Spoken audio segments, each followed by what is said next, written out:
What's up, y'all? It's Jam and Sam, and we're continuing from earlier today. And we've already started on Meridian Dance. I know this stream says Meridian Dance, but if you're returning to the stream from later, we started on this song from earlier in the previous stream, which was, which is what, and then something about hope, and one of them is hope. Yeah. So the first half of that, we got all the drums and basses, all the drums and bass portion of the song, and then the rest is orchestra. And so this is gonna be that half of the stream. And let's see, as far as that goes, I'm gonna play it. We have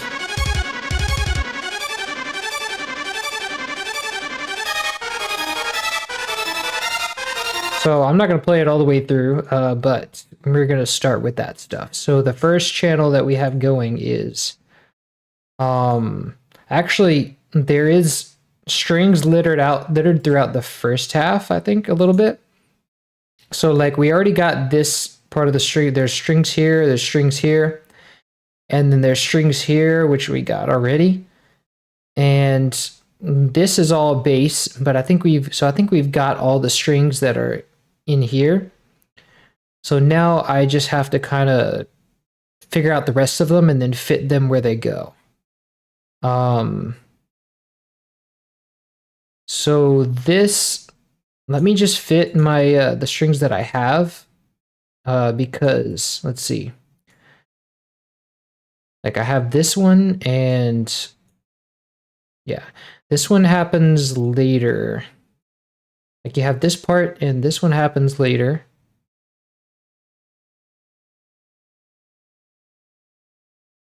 So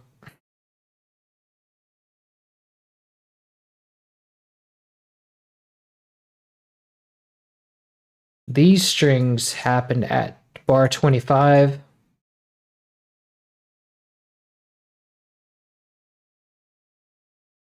And let's see. Whoops. These happen, I think this is part of one of the, let's see. I think this is part of this is from number 6, from channel 6. So we have this. Yeah. This is from channel 6, and then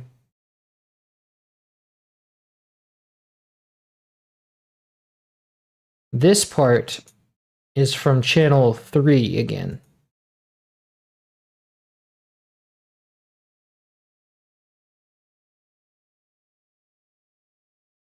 And that's the part that happens at 56. Right here. And so that is all the strings that we have.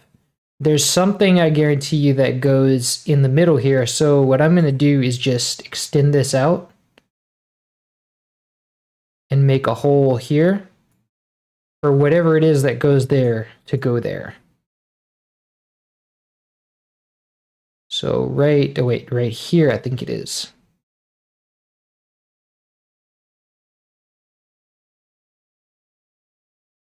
And there is a, let's see, wait a second.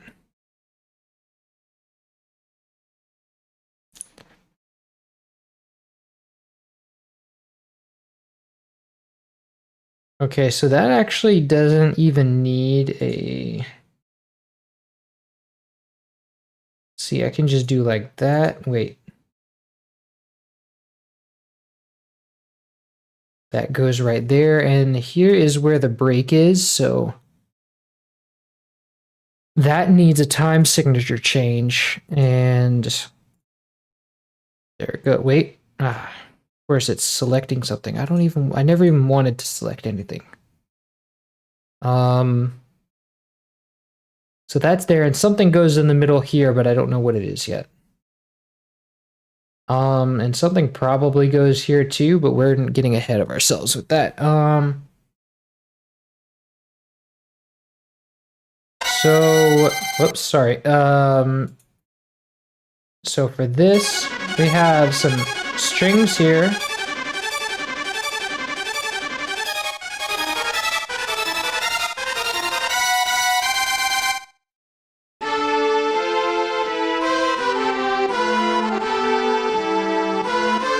So we have brass in the lead there.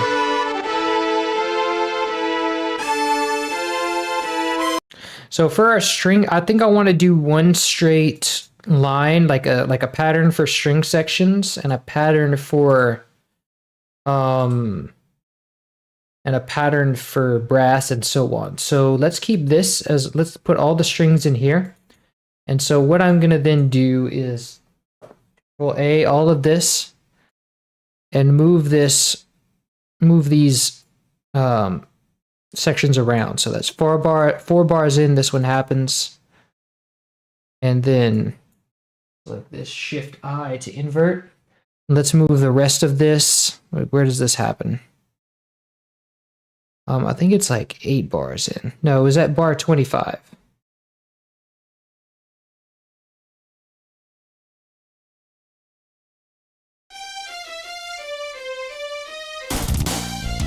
Yes.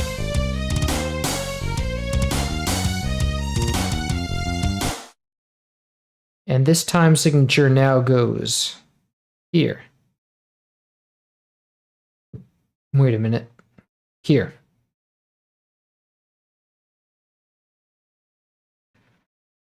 Okay, so now what we have in this first channel, or this fifth channel,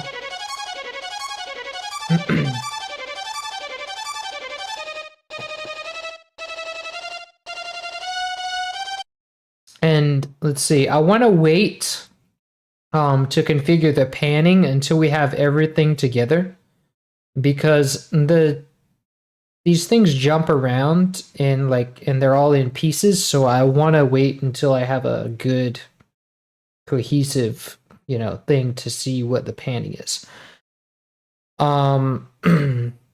So this part of the line, it has, let's see, we have strings.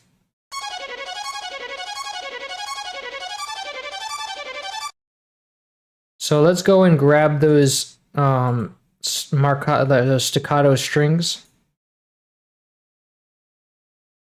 And I think that's like that second part is strings as well. Yeah.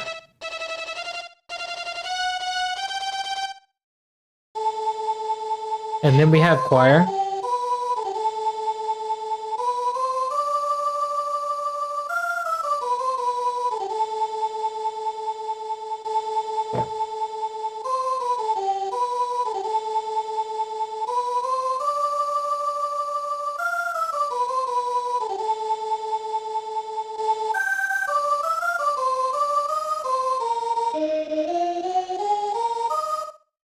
And then silence.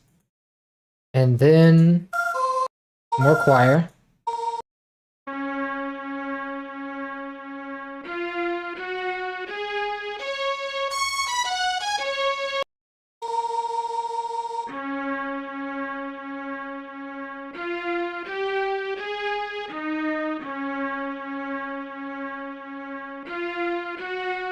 Okay, this down here is the strings.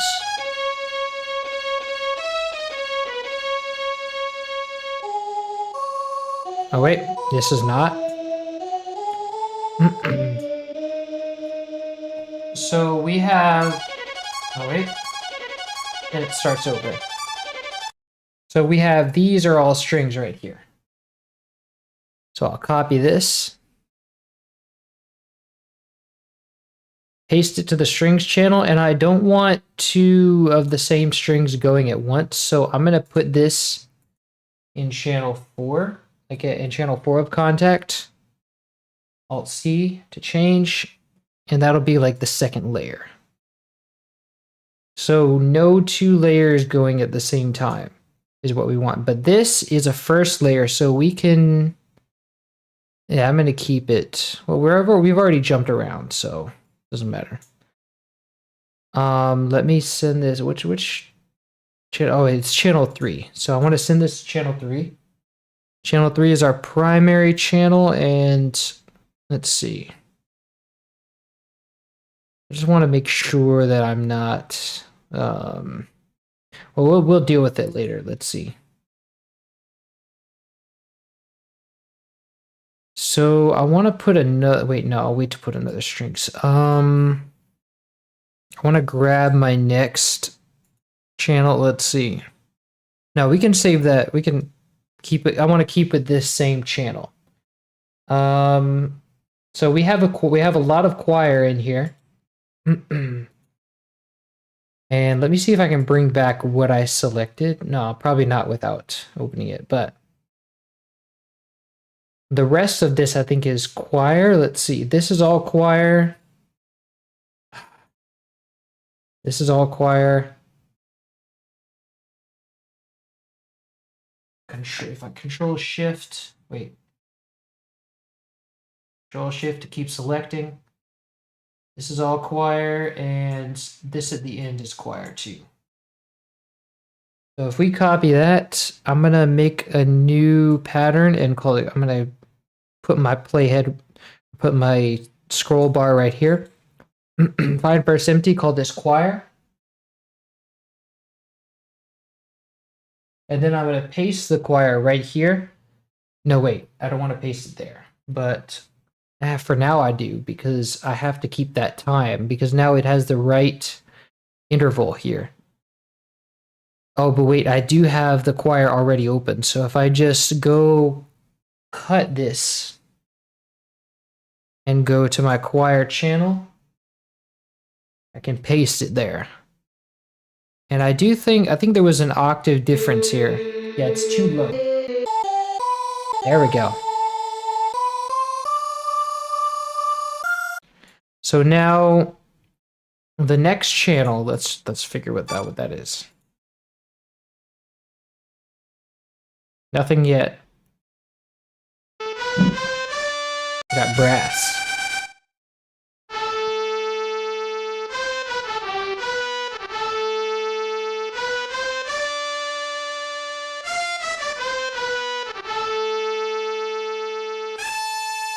Oh, we got a pitch bend.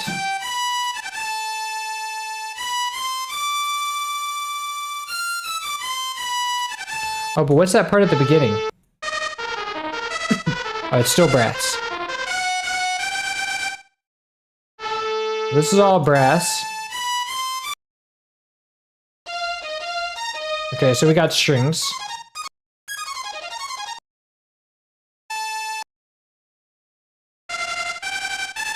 More brass. So everything here is brass.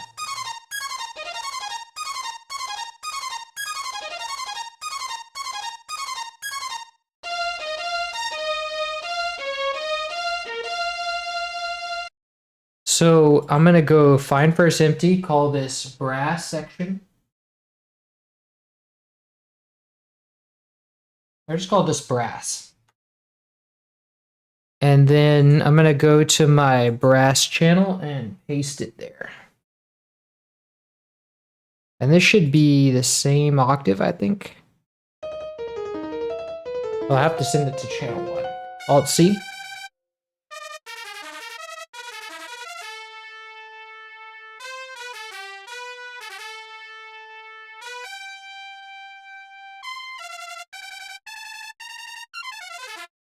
Nice. Okay, so now going back to the MIDI, the rest of that is like, well, there's a lot of strings in there. Let's see, so far. So from here on, we have from here we have strings.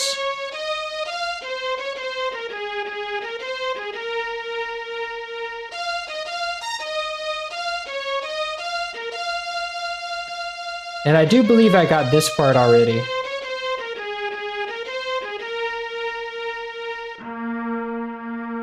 But I didn't get that part.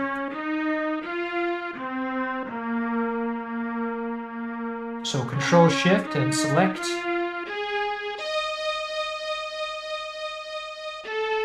And let's copy this.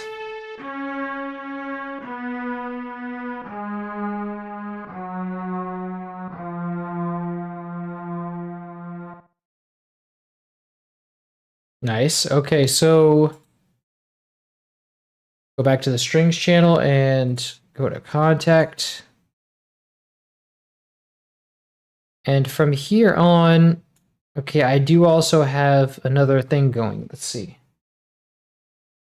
Okay, so this will be the third channel. I know there's nothing here on 5, but I'm gonna put it there anyway.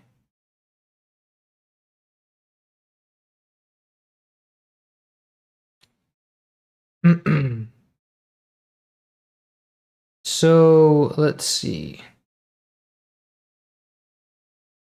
I'm because I'm gonna have problems selecting this later. I'm actually gonna put this in a new pattern for now, just so I can easily separate it. Let's see.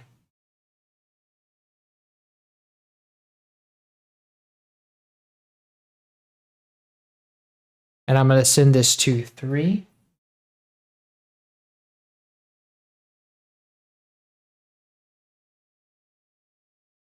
And then let's see what we have in the other channels.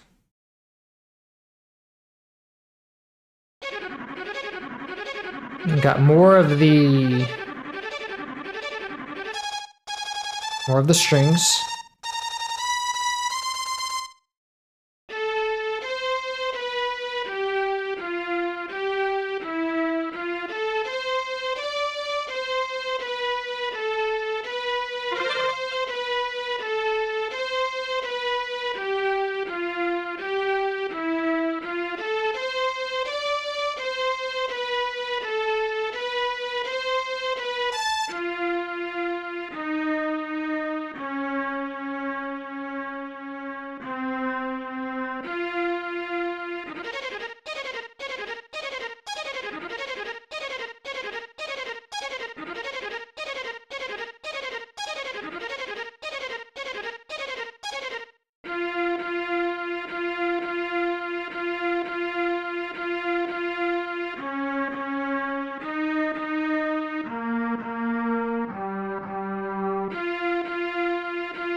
With shifting channels too.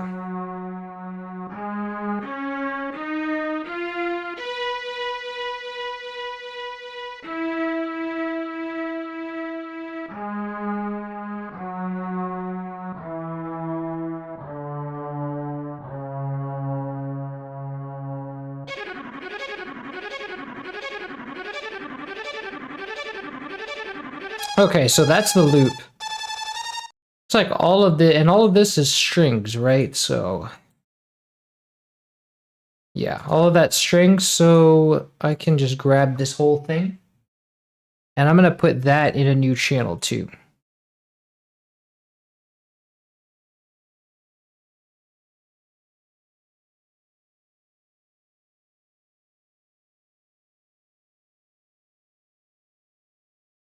So now let's see what else we have in the next channel. In the last channel, we have brass.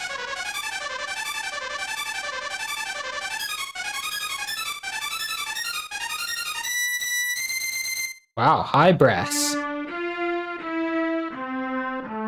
Very high trumpets. So that's brass, and then we have some more strings.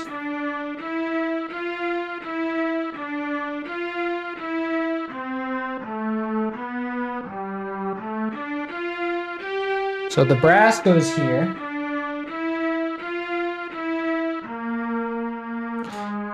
And I'm going to want to keep this separate. So let me send this to channel 2. Just in case of panning differences. So let me then go to part 2 in this, the second channel in this Sound Canvas VA. And make this also brass and turn off the reverb.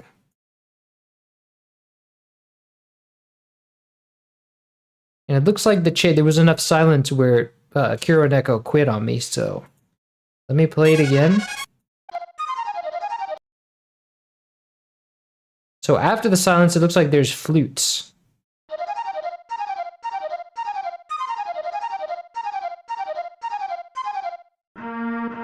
And then there's more strings. So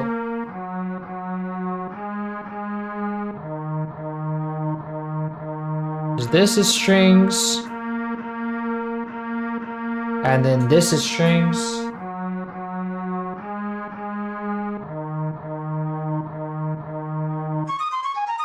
More flute.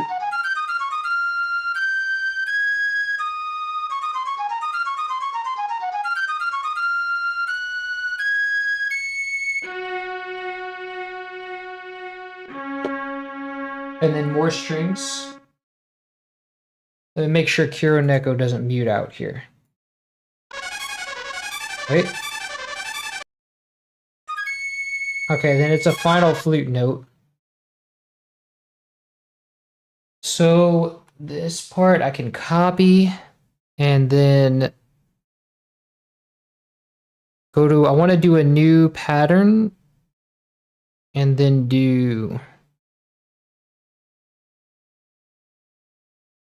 go to contact. Whoops, this pasted a little bit too late. And then change that to channel 3.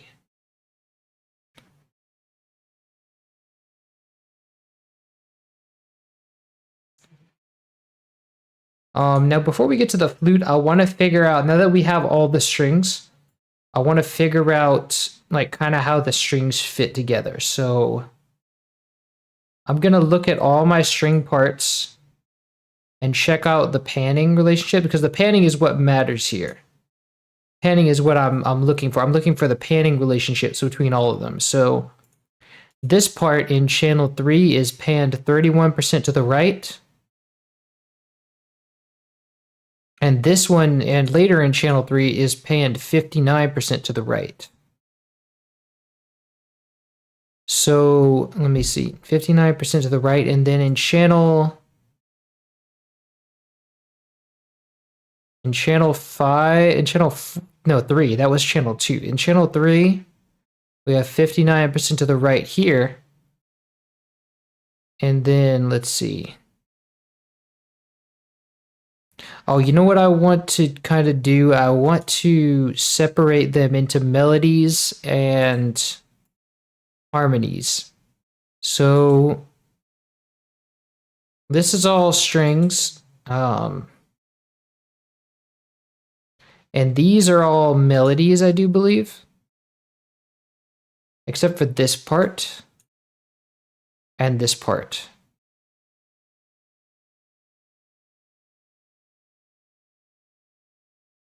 So I want to sort them by which position they're in, like which position on the stage they're in, which is determined by the panning level. So I want to take the parts that are a certain panning, and then change them to the channel according to that. So as we said, this one is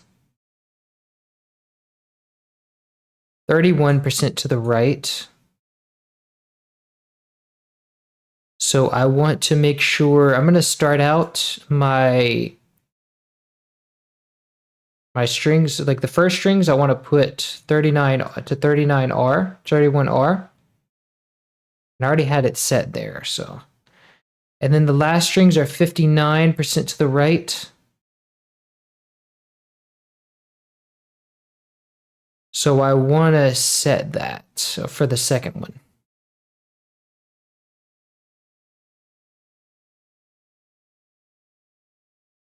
And then in this channel, let's see. Oh wait, over here. This one, these strings are also 59% to the right. So I can go to my strings pattern and set those, let's see. This one right here, but these are all, I don't want these here.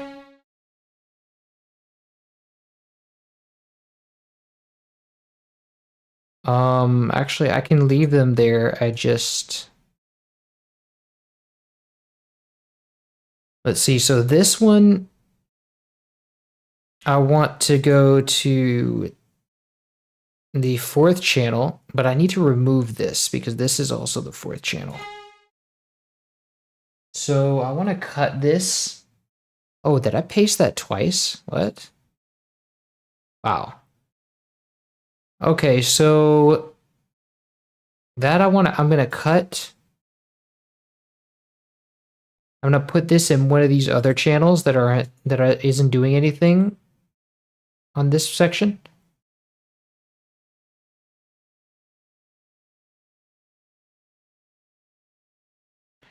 But wait, that was going here.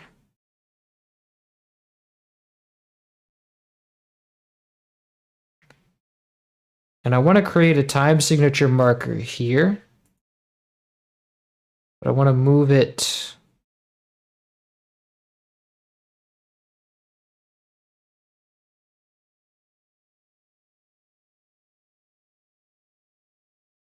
I think the break happens here.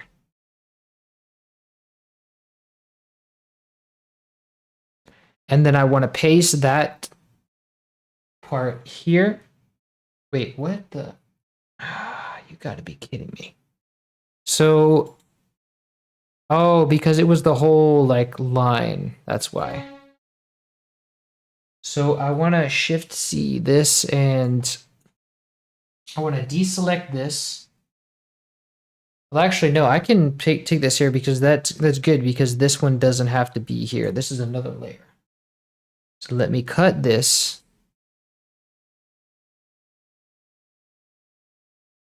Paste this here. And it's fine that this is here because I can actually shift it around.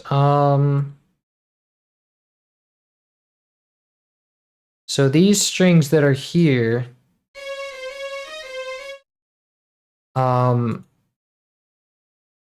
let's see. I want them to be 59% to the right so I can put them in channel 4. And it's just, is it all of these or is it just that part? No, it's just that part. So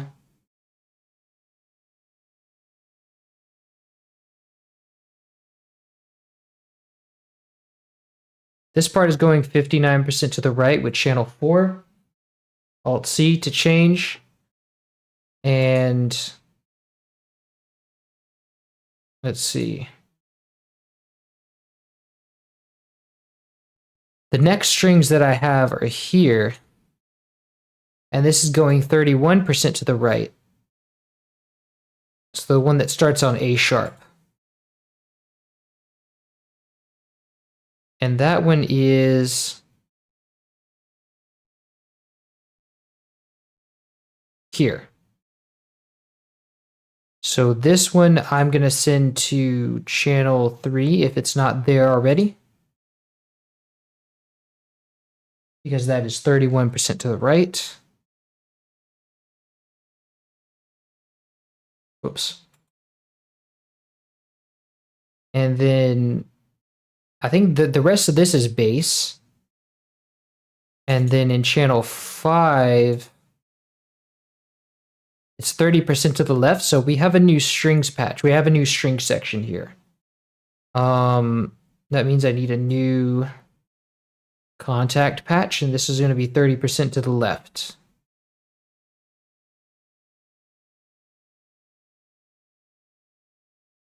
And so this part at the beginning that starts on C sharp 7, this is shown here. Why is this? Oh. Hold on. So this is the one that I want, and this is going to go to channel 5.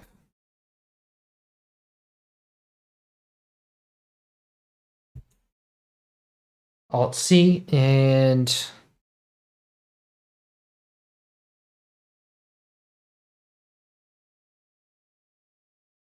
I do believe this is also strings. Yes, 41 is the strings here. And that is also 30% to the left.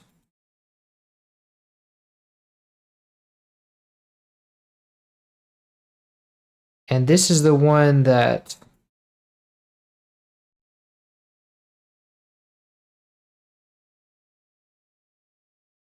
this one starts on D sharp.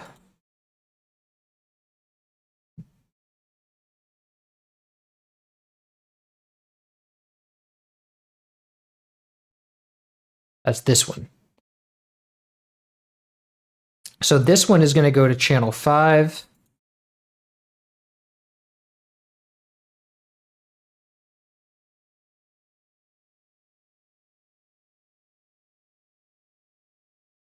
And then we have more strings here. No, that's a brass, I think. I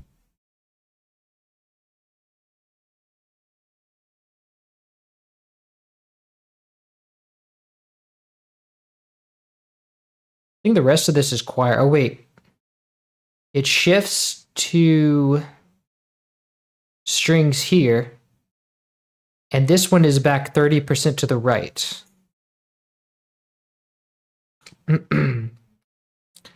So the one that starts on C sharp here. Wait. Starts on C sharp 5.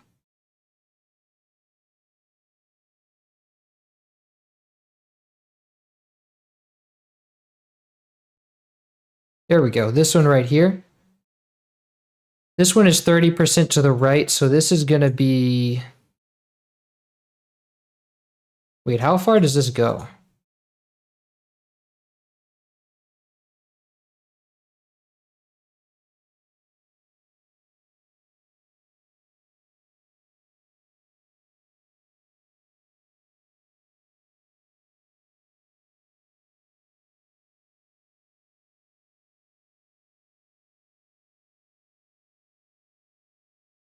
Oh yeah, that's right. So it goes to that point. And then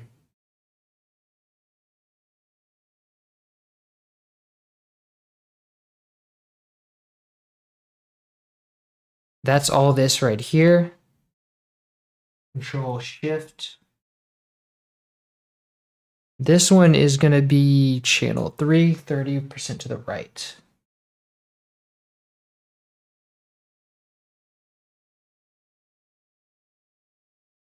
So now that's that channel for the panning.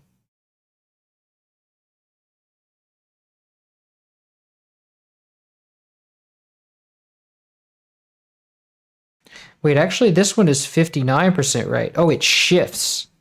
See, it goes from 31% right, and then this part is 59% right, and I don't think we have a patch 59. Oh, we do have one so far. That's channel 4. So this part is going to go to channel 4.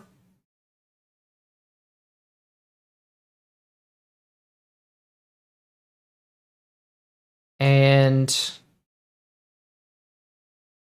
let's see. In the next channel, let's see what we have.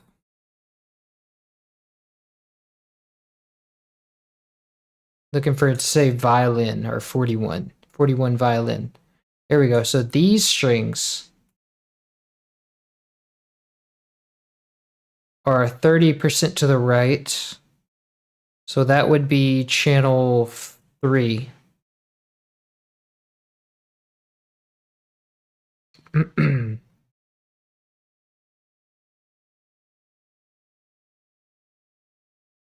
And it lasts until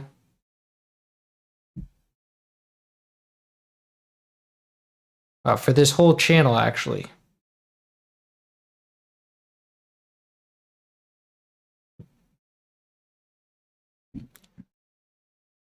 So it turns into strings here, and it doesn't really change panning. Oh, wait. It does at the end. So it changes to the right. It flips to the right channel, to the left channel, but at the very end. So that means I want to find where I put this one. Let's see. Which starts on D sharp. That's this one right here.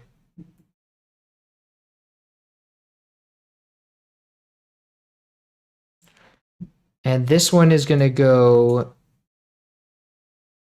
39% to the right. That is, I think it was 39% to the right. Yeah, 31% to the right. That is channel 3.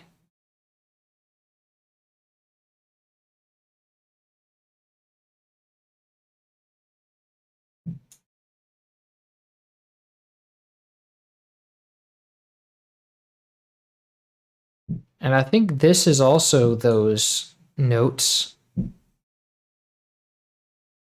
except for the bottom down there.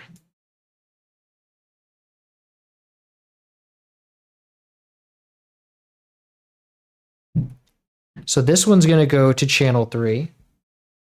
Alt C. And the last one flips to the left.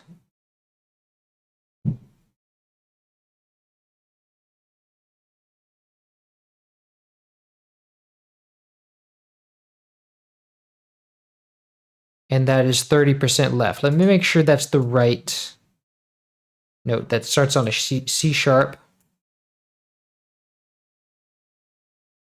Wait, no, that's not the right one.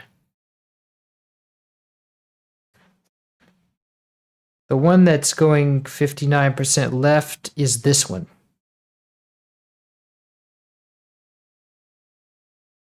And I think that was 59% to the left, right?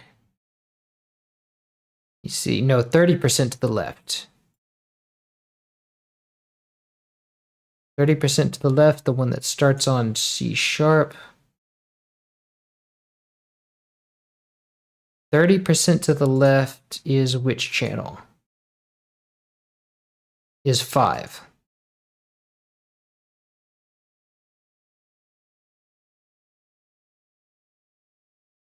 Alt C. And let's see what else.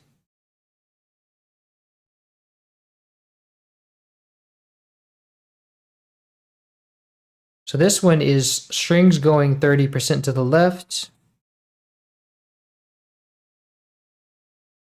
And it starts on, oh, it's the C sharp 6.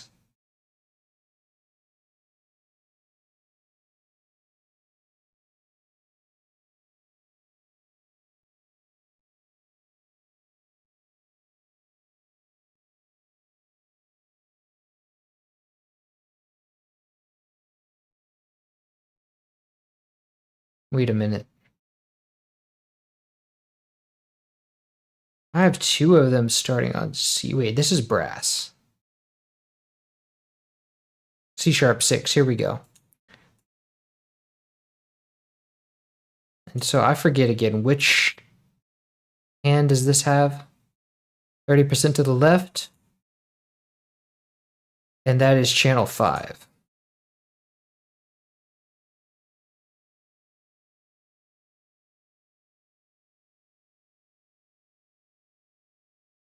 Send this to channel 5.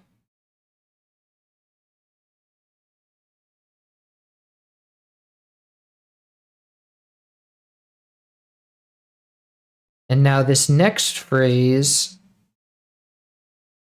is also 30% to the left. And this is G sharp 6.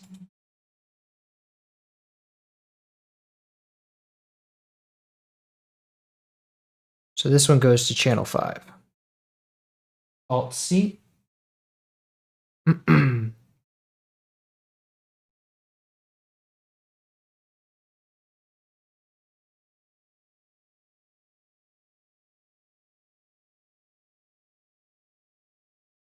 This is also strings. I think all of this is strings.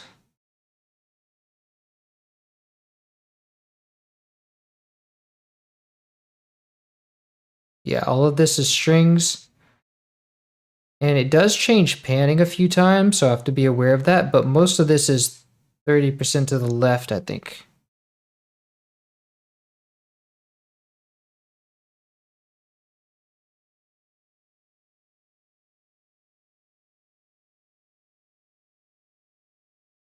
So it changes panning here. So everything before this is going to be also channel 5. And this one starts on A5, so let me look for A5 around here.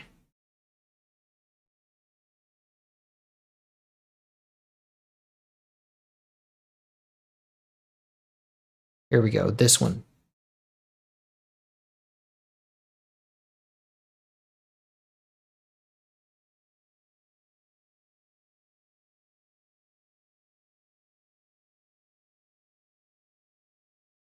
And so this is all should be going. Let me see. I don't remember this part here. Let me make sure that this is part of the thing. Yes.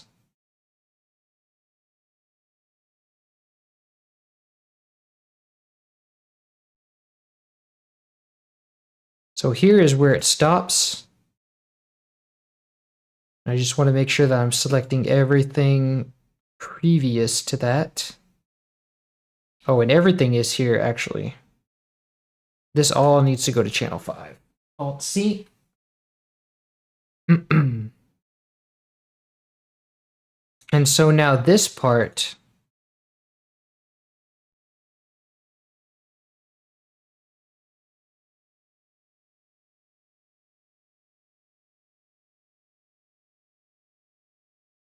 let's see,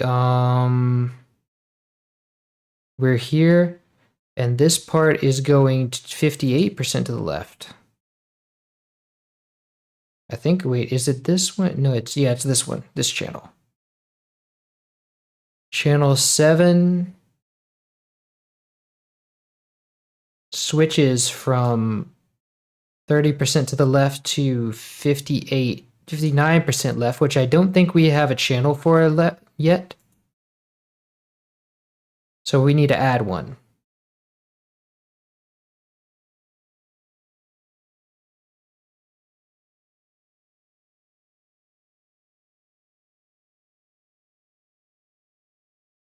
And that stays strings all the way through.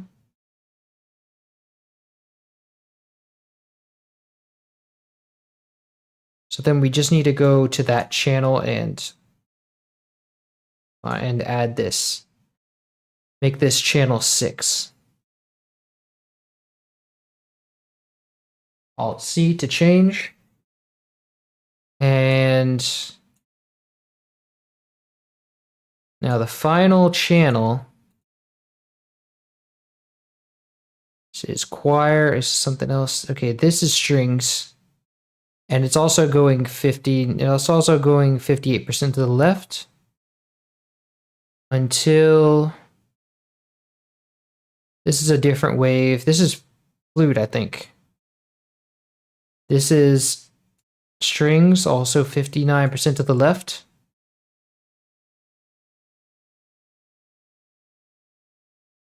This is flute, and this is strings, also 59% to the left. And so all the way through, this is going to channel 6.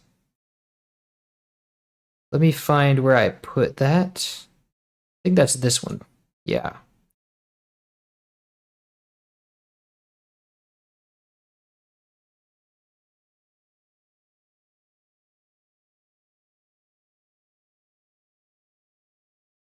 But this here isn't part of that. This first part. Oh, and there's some other stuff here. Wait. So this one's starting on D. Which one is that?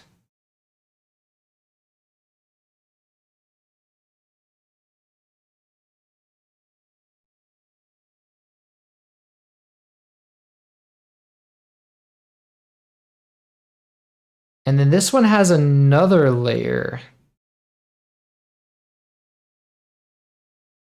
Let me see. This one is all going to be okay. So this one right here. This one, we want to send this to channel 6. And that'll be about the extent of it. So now,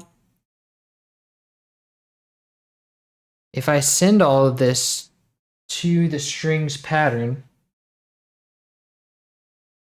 it should all line up. Wait, I want to keep it in time though.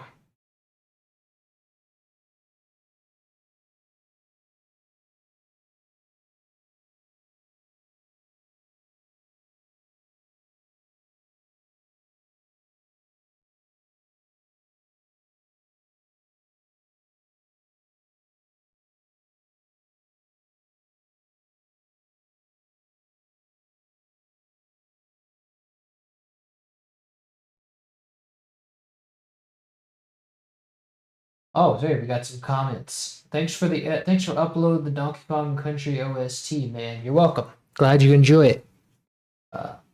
Welcome to the stream. See, hello Sam. Buenas noches, amigo. Buenas noches. Buenas noches. Buenas noches, amiga. Welcome, Sylvie. So we are almost done with this string section. Actually, I've got it all here, and the panning should be right. That's what all these colors are for. So let's play it back and watch contact go.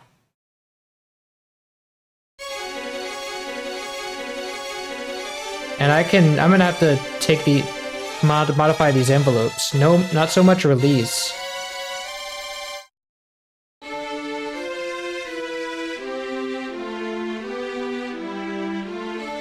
This can be quieter. Oh wait, I think I'm gonna send this to, wait. I want this to be quieter.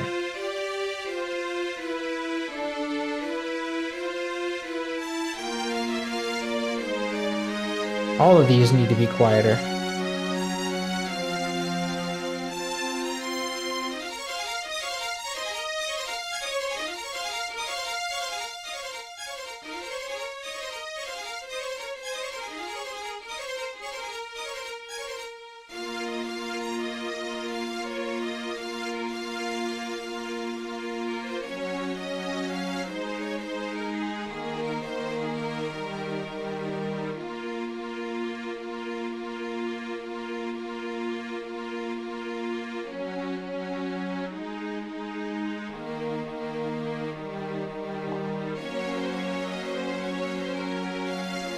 Love your music, man. Thank you.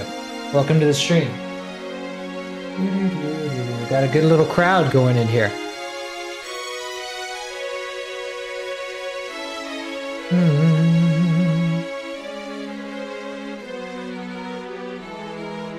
Wait, why is that one out of tune? Ooh, something there is not where it's supposed to be. I can guarantee you that. Let's see.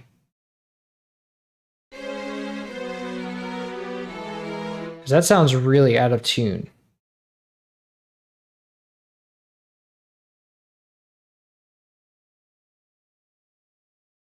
Wait, hold on.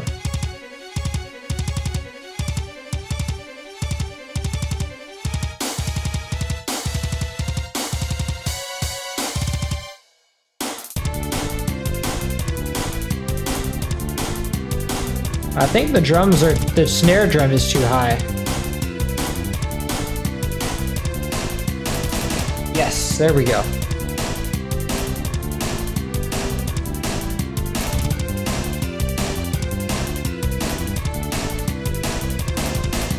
So, this part at the end here.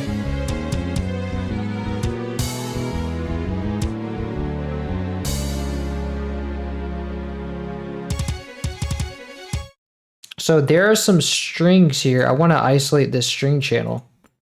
And some of the strings don't belong here because I can hear them.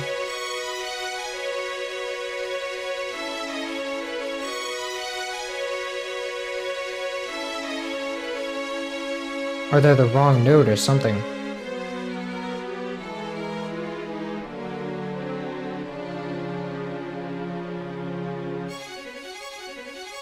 Let me see.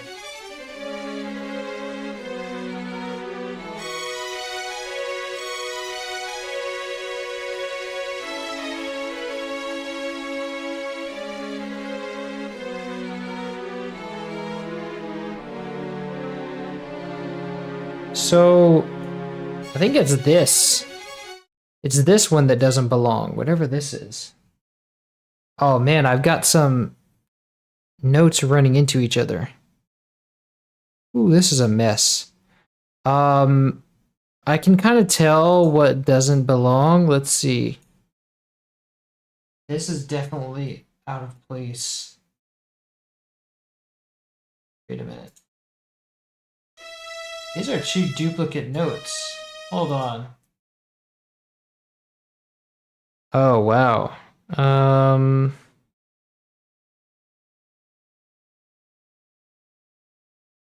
So these are two duplicate notes. Let's see.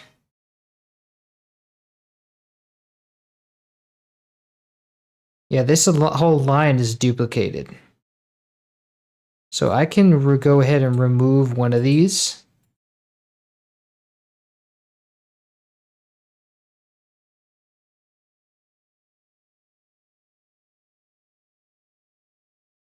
Oh, wait. I should have removed the other one.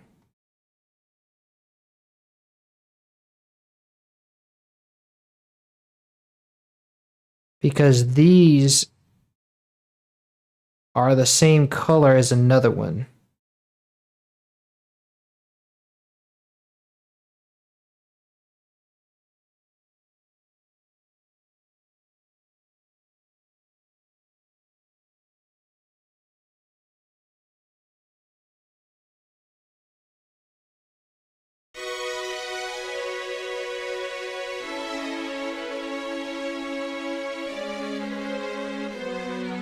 So this line is either out of tune or it's in the wrong place.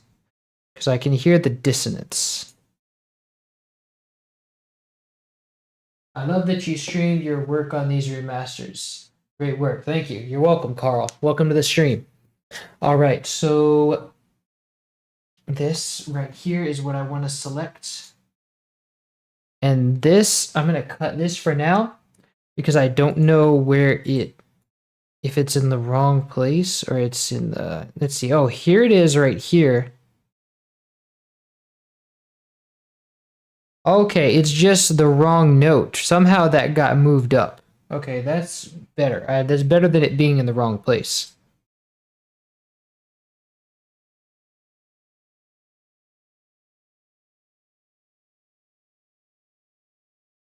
So this belongs down more.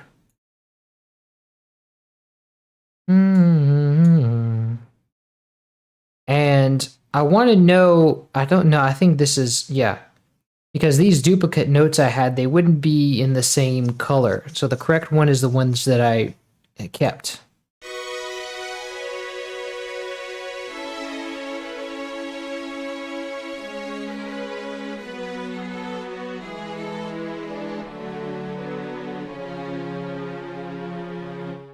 Nice.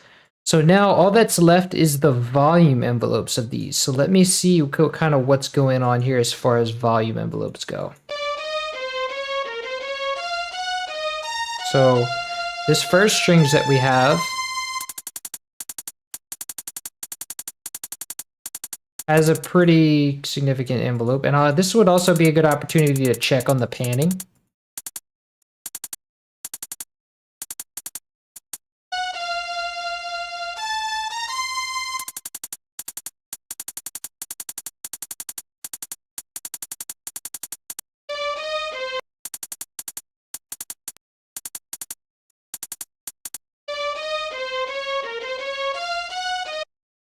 So this is the part of the strings that I'm hearing.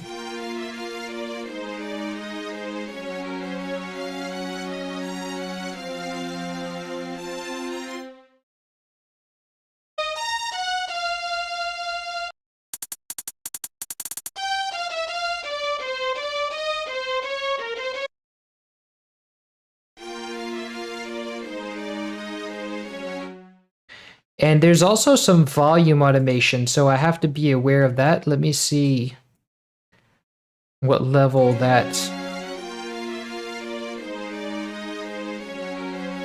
Let me see.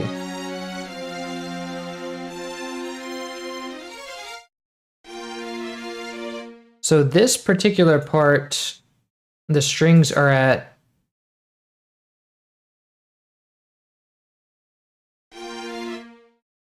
what is this? About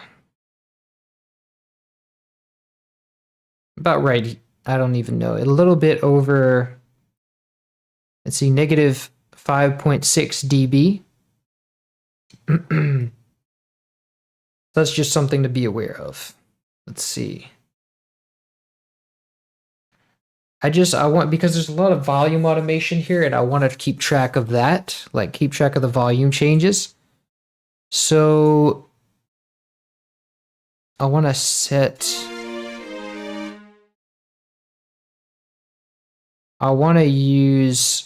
start using, sending volume automation to each of the volumes on these. And I just want to track them as I go.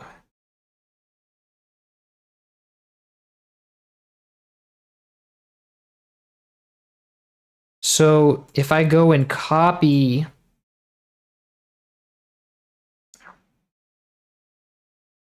at this moment, if I go and copy the volume here,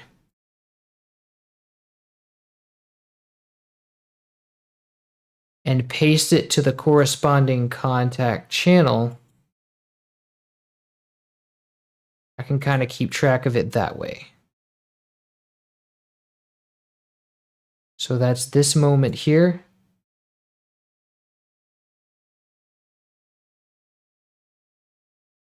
And in this moment,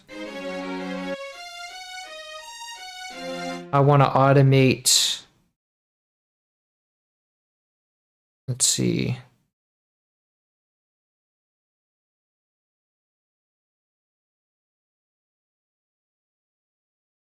I want to automate channel 3.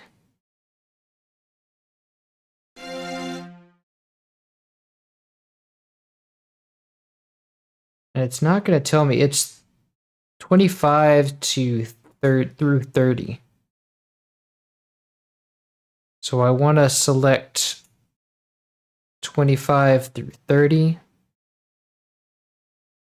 I'll put my snap to bar. And then paste this automation here.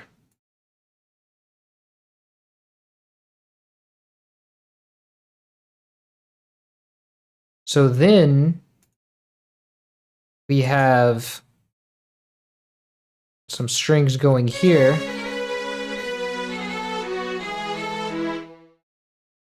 And that's very loud, but I have to keep the relative volume in place. So what I want to then do is send all of these to a new separate master output channel. And I'm going to call this, let's see, bass. This one right here. I call it bass. Just keep the naming in line. And then this one is the slap bass. Now this one is the strings.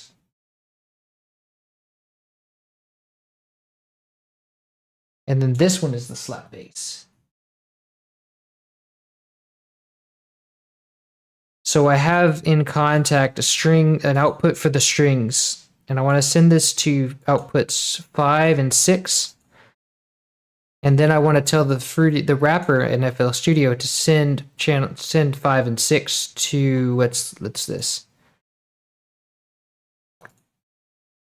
To mixer track 8, which 8 plus 1 is 9. So see, oh wait, this is the first deal. Oh yeah. So I want to send this to 8. Wait, no, 7. 1 minus 8 is 7. So yes. So now this should end up here, and let me call this strings. And I just want to turn this way down because it's entirely too loud. Now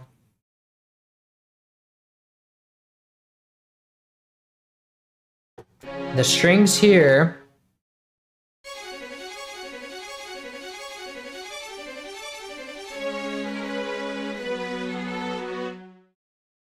So we have the volume automation here. Oh, that's panning.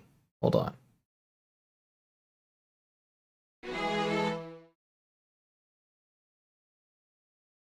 So this one here goes to, I think, the same place. It's like,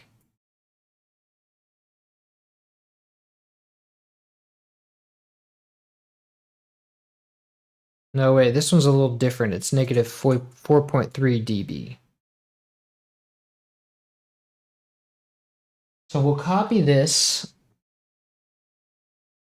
And then this one is going to be 59% to the right, and that would be channel. Oh, wait, these? Hold on. Why are these all okay? These are all going to slap bass. Okay, so send all these to channel the strings output. And then 59% to the right is channel 4. So this will be channel 4.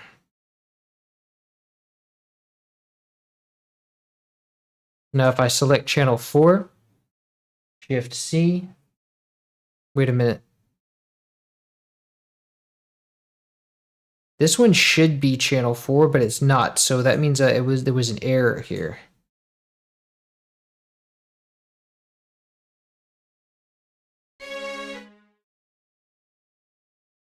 Right? Because this one's 59% to the right.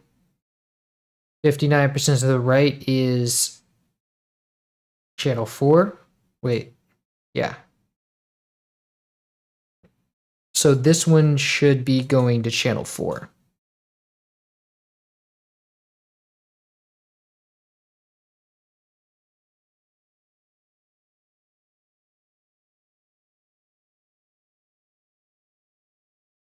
Hey, channel. So let's Alt C to change that to channel 4. And I do believe I copied the correct. Let me copy it again, just to be safe. Yeah, okay, I've got it selected here. The volume automation here.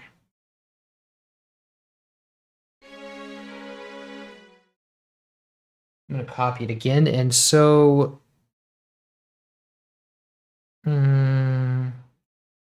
yeah. I want to open up the, let's see, this is the 4th, like channel 4, so that's the 4th one. I want to open up this one and paste the volume automation here. So now that's good. And then there's strings here. And this is 59% to the right, so that should be channel 4. And now the volume automation here.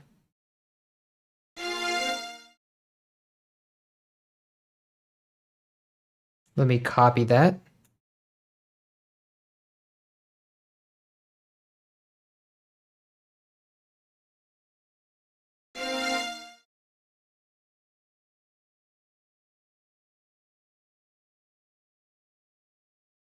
And so now that is channel 4, so that's right. And now the events here, I'm going to send to channel, wait, oh wait, it ruins what I had before. Oh man. So I'm going to have to go and grab that automation again. Wait a minute, does it? Because I have a dip here. Let's see. Oh, it moves it to later for some reason. I hate the way FL Studio handles automation. Because now, and it's not a big difference actually. So I don't really care that much.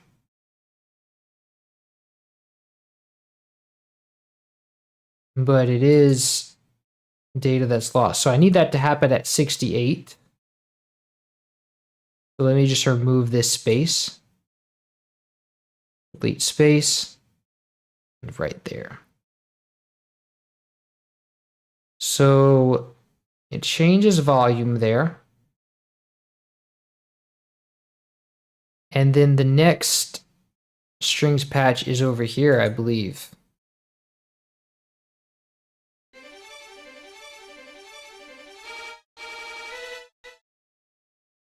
So the volume level here, let's see, is like this. And this one is 31% to the right, so that would be channel 3.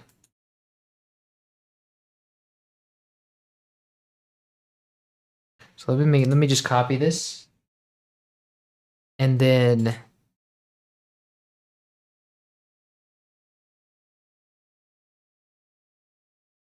let's see. Channel 3. Shift C to select that. And now it looks like I have 2 strings panned the same way, which is kind of concerning, but we'll deal with that later.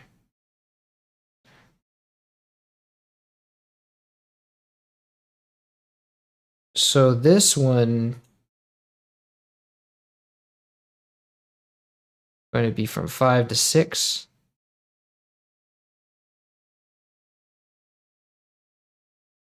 Let's see, Shift C. And is that the right one? I just want to make sure.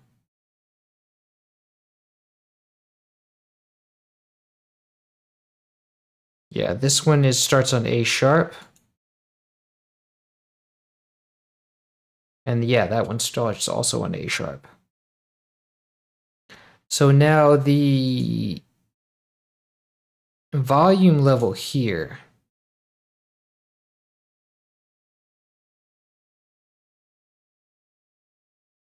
And I don't have any volume. Let's see. Wait. Edit events. I want this one to be right here, starting at 5. And then paste that here. But it changes. So that last automation was at 25. So I have to cut this part. Remove the space here. And then that tracks the movement. So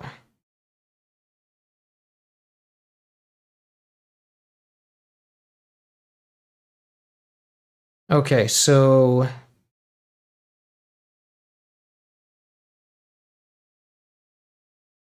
the next part,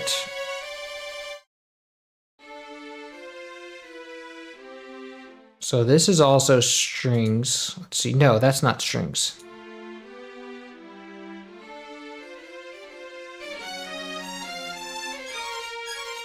Oh, this is the bass. This is the bass. This is just some extra strings.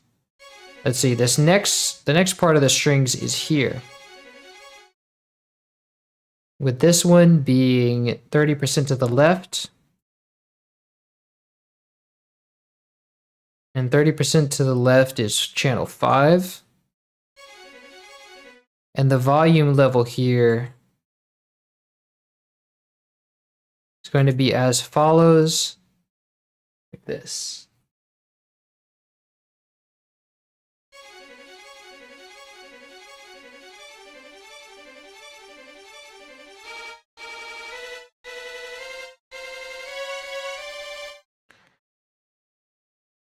Okay, so channel 5 is 30% to the left. And then this, let's see. We select channel 5. Okay, so I've got 2 of them going right here. So I need to know which one, because that's probably not accurate. So let me see what's happening here. Okay, it is accurate. So I do have 2 strings going here that are the same channel. But they're also the same volume, so that doesn't really matter. Because this one's 77%. And this one is also 77%, so I don't care about that. I just need to specify that the volume here in channel 5 is 77%.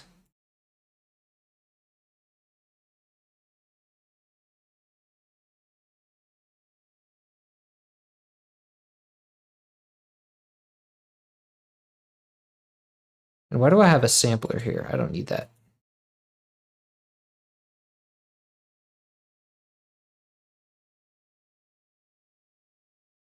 So now I'm going to paste this here.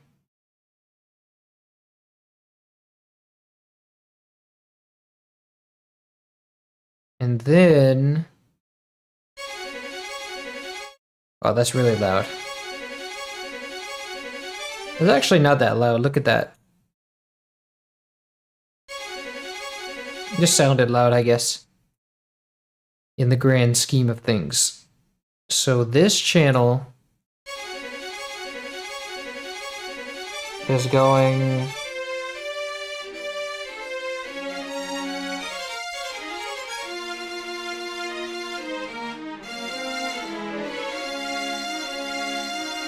Okay, so this one strings right here.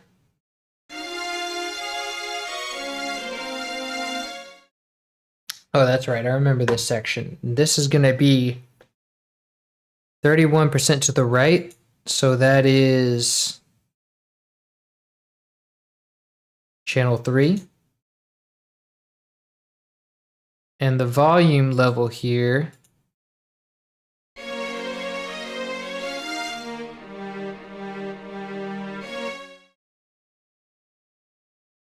should be like this.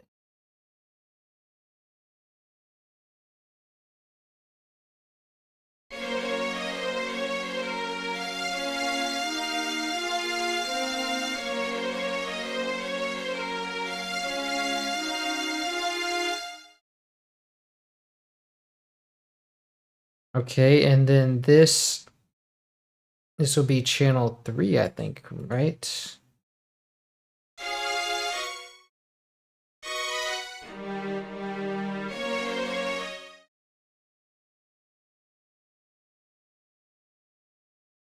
Yes, channel 3. Okay, so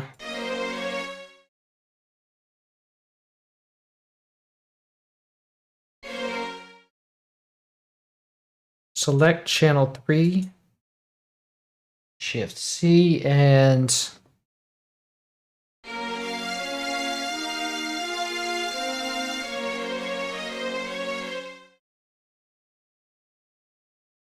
now this one, let's see, is going to be the channel 3 is going to be this first one here. And so I just want to paste this here, this volume change.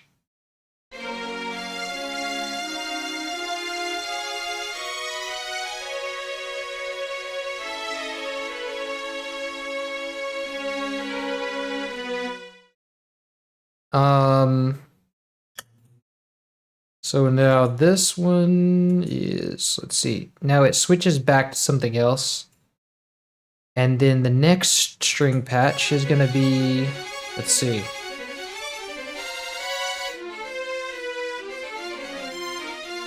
There we go, right here. And so this is 31% to the right, so that's channel 3. And the volume here is going to be as follows. Let's see, out of curiosity, would you ever do an unreleased Brotherhood of Evil theme from the original Teen Titans show? Do the unreleased, I don't even know. That's a show? Teen Titans. I think I remember that. No, I would never. I don't think that. I think that's way outside my territory. First of all, shows and Teen Titans.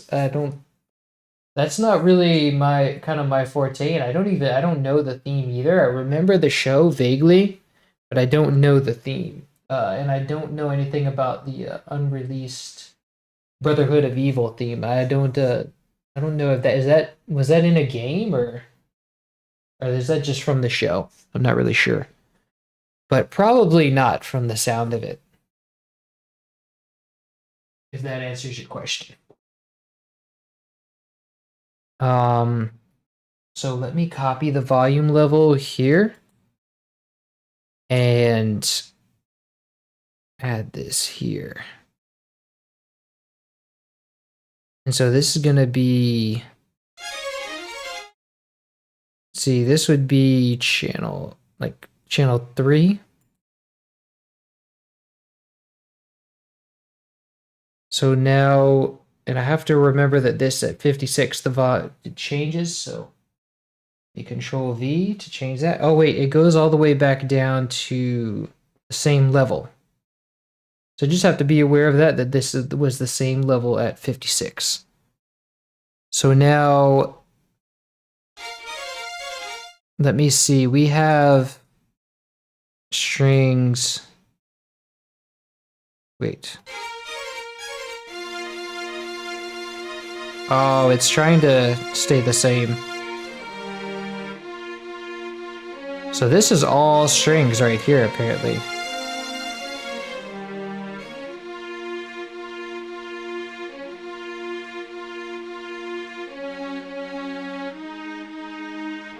So this is all strings here.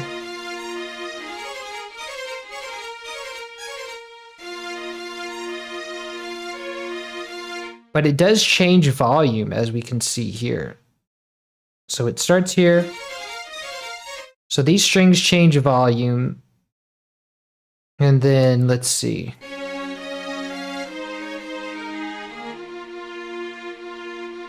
And then it switches panning, so this is a different, it's a different one here.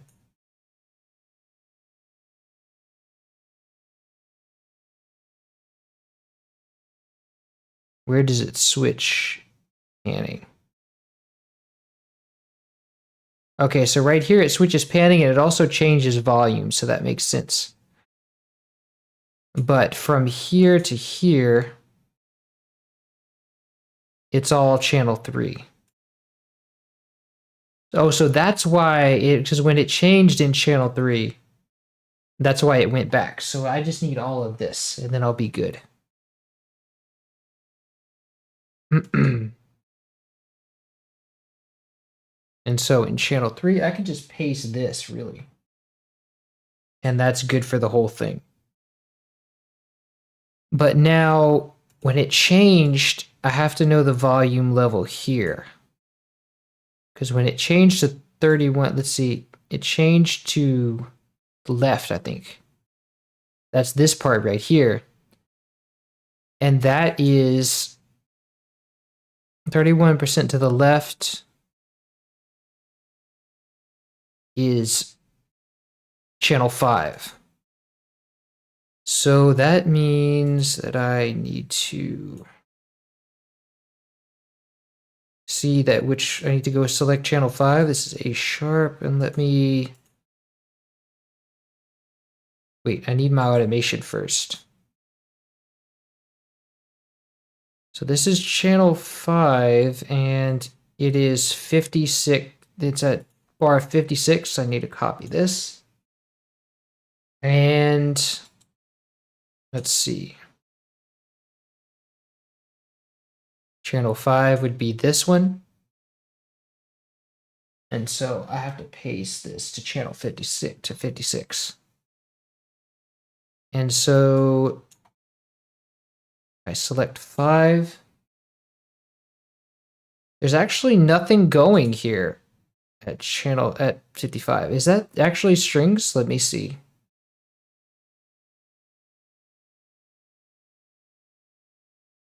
So it is strings. I just don't have what I should have here. Because channel 5 is 31% to the right. And what I have here is 31% to the right, but it's not showing up. So I have something panned wrong here.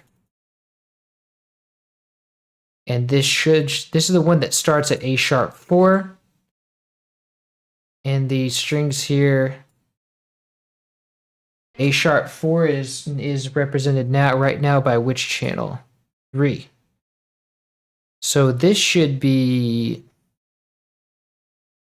at least for now, this is wrong. This should be 5. Looks like all of these are channel 5. Wait, no. This one's channel 6. But this one should be channel 5. And let me see. Let me select all of these. But I want to know how long I have to select it for, because it's all of this right here. And so I'm like, how long does it stay in that left channel here? How long does that even stay strings?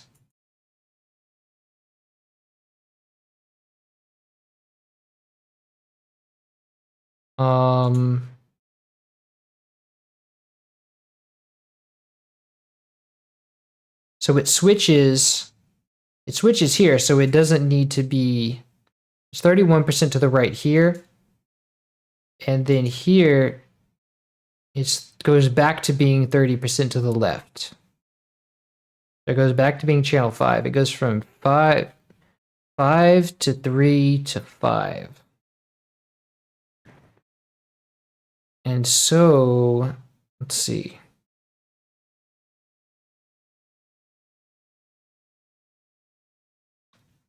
That means that all of this should be 5. And then which one of those goes back to 5?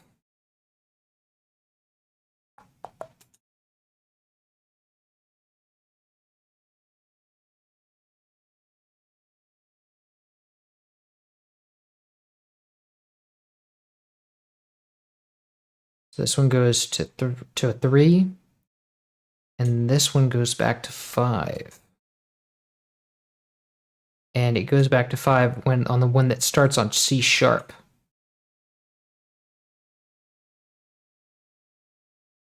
So this should be channel 5, and it is, but it should be channel 5, and it's not. So let me select this stuff right here.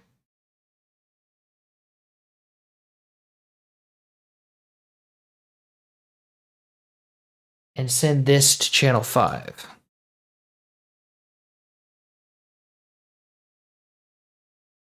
Now this should be channel 3, and it is. And so I already pasted the volume automation here.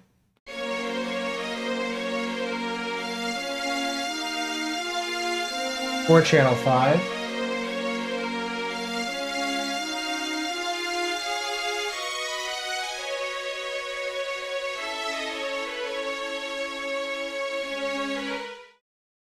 Okay, so now that covers this channel, but I need the volume automation of here. It just stays at 56. Like it was at the same thing it is since 56.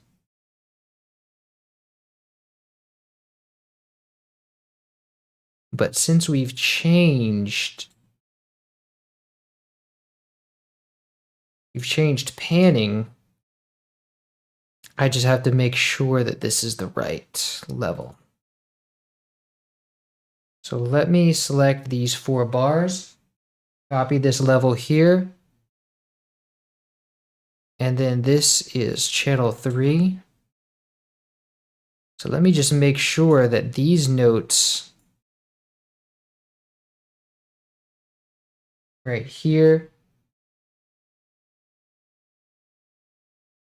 are the right volume at this moment.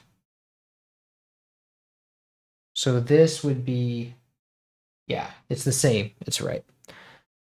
Okay, so now this, going back to the next channel, or the next track. This one is strings on channel 5. I do believe, yes.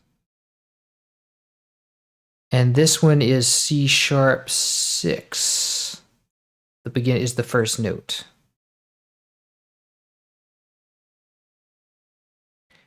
And it is channel 5. I just need to know, oh, that's the one that was the same as before. So now this is stays channel 5 strings, or stays left strings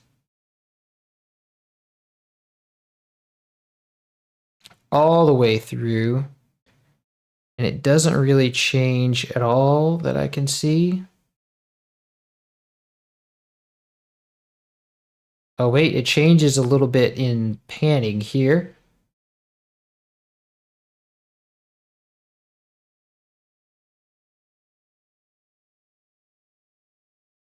Right there. So this change in panning right here means that it's going to be at channel 6. And so but the volume level here is still the same.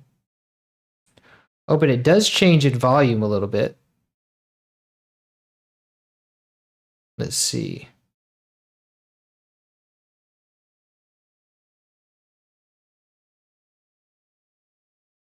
So this all of this right here is channel 5 until we get to 56, where it changes.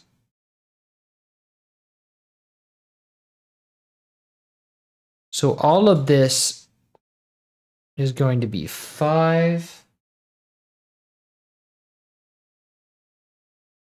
and the volume automation for it. And so I just need to remember that this is what we have at 56. So I need to remove all of this.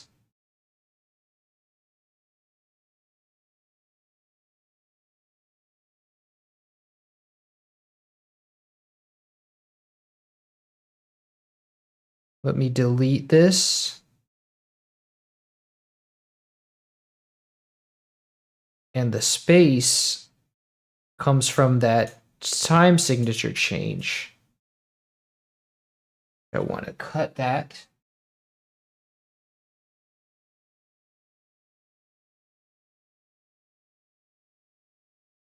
And so now when we change to, well, let me just make sure that all of this that I have here is channel 5.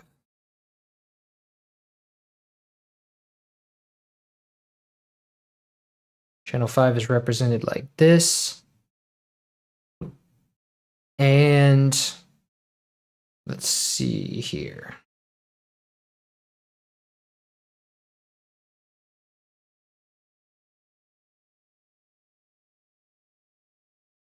So we change in this moment, we change to channel 6. And channel 6 volume is like so.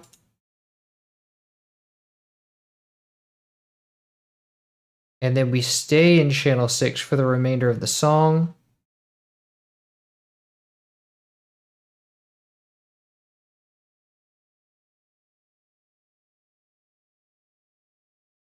But we do switch panning here. We switch to a different one. So this,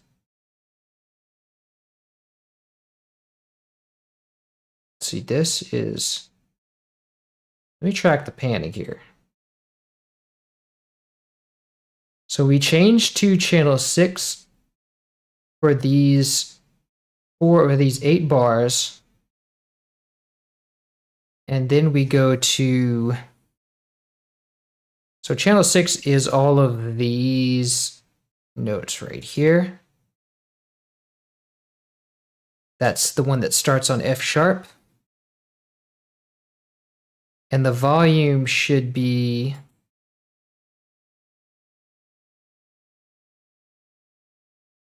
this. And so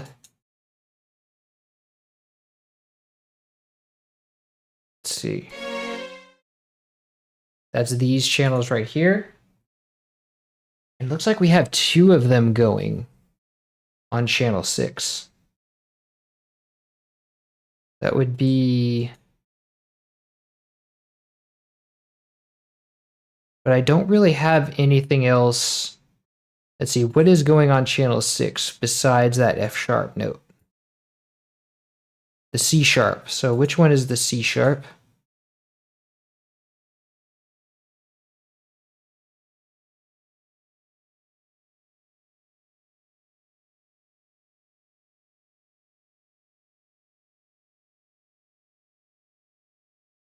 The C sharp should be, let's see.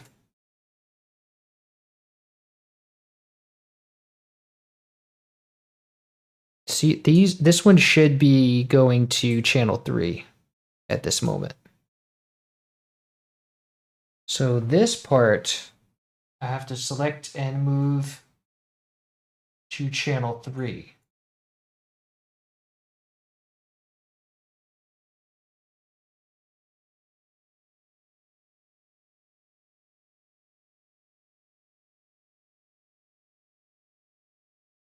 And now all of my channels are represented here.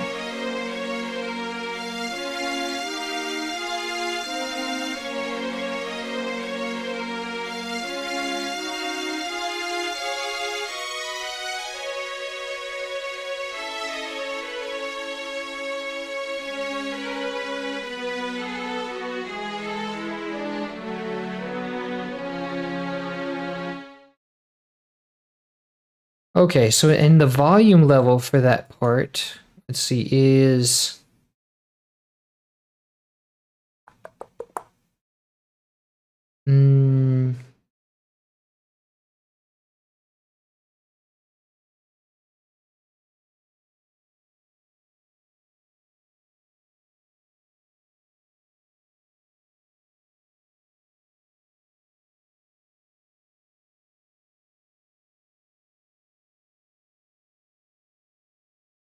here, and then, whoops.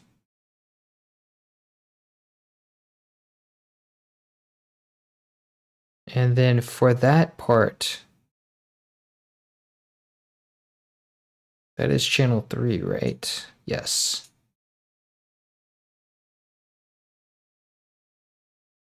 That is the right volume level for that one, yes. So,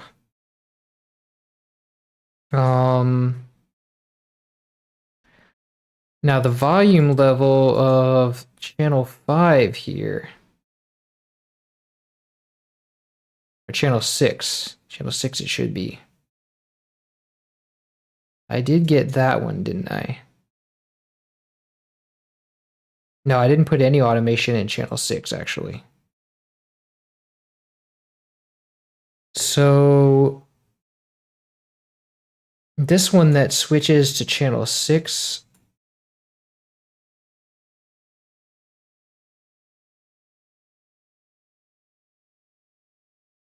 should be, let's see.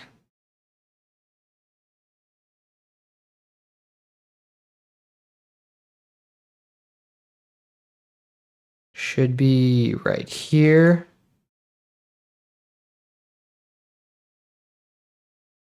And it goes to channel 6, and then it goes back to channel 5.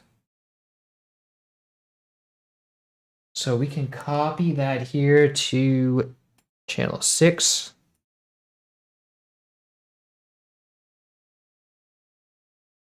And so this goes here. Why is it not? It's not pasting. Oh, I must have pressed copy by accident. So this goes here. Copy that. And then this goes here. Why is it not copying? Crazy. Never had that happen before. So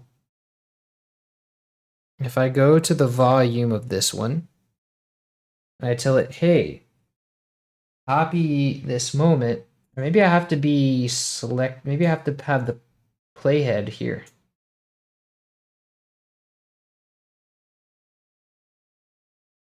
It says, copy this moment and then edit events here. It doesn't paste it. I have no idea why. It's just not cooperating right now. So let's see, what is the volume here? If I do, maybe because it's not the beginning, if I just copy this automation here, maybe it'll work.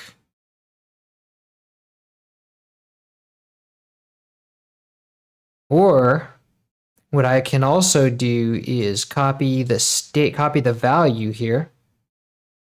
Since it's not working, if I just copy the value here and then go to channel 5 and let's see.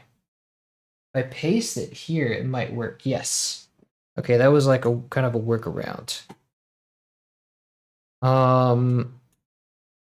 So now that part is the section, and that should be F sharp going to channel 6.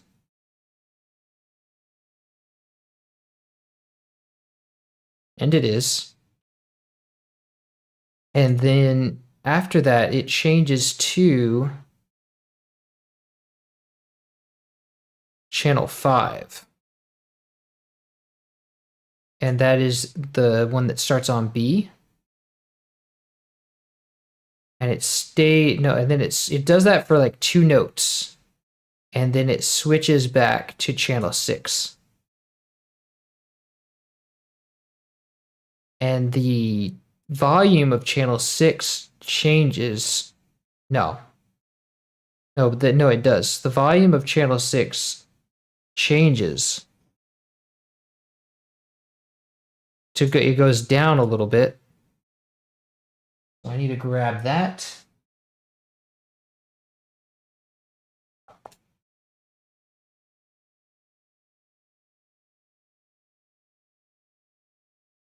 And paste that there. But it's not pasting. And that's either because it's the same value or it's just not obeying my command again.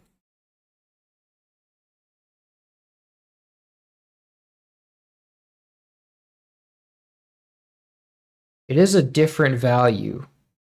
Yeah, because I noted that was a different value. So I think the reason it's not working is because I don't have it at where it changes, and I think FL Studio works with automation by where it changes. So let me try that. I copied that. Now let me see if I can paste that here.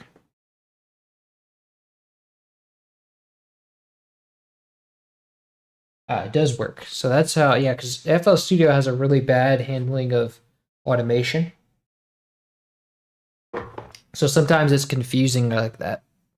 Now the channel 6, or no, the one that when it switches to channel 5, I want to make sure I have that volume as well. Because when it switches to channel 5, the volume is this. And it starts on B.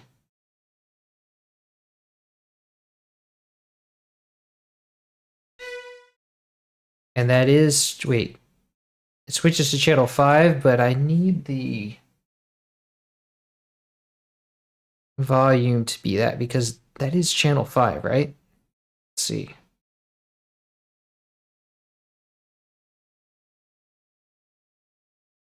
Starts on B, and that is channel 5, yes. So I need that to I need those notes to be in channel 5. but currently they are in channel 6. I think because I didn't log the change. So these two notes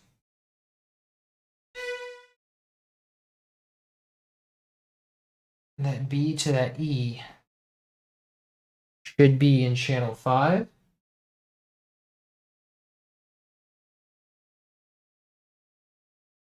And I need the volume level in this moment to be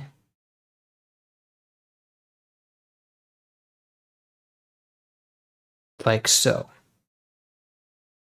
Which it is, I do believe. Let me see, make sure that it's just not working again.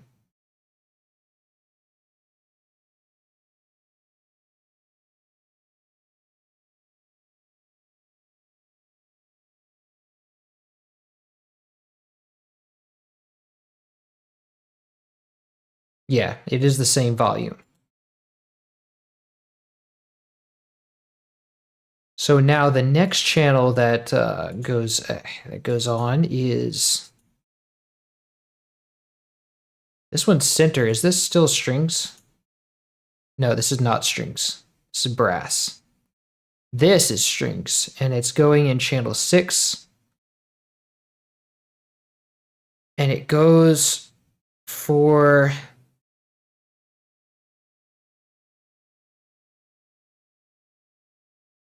oh wait, it changes, and then it changes back to strings. Oh yeah, this is the one that changes to flute intermittently. But the strings part stays in channel 6. So, and the volume level here is going to be, it's going to change, it changes around a bit, but I don't need to log this change. So it changes, so from 9 to 35. It has this volume.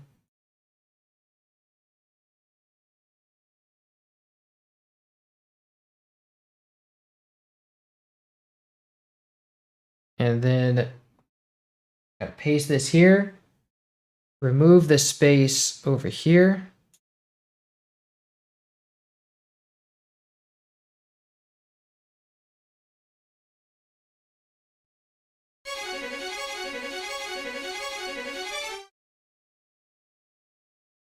And then let me make sure that this is actually channel 6. Let's see.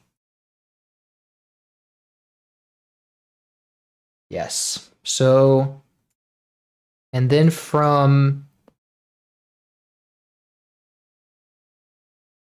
let's see.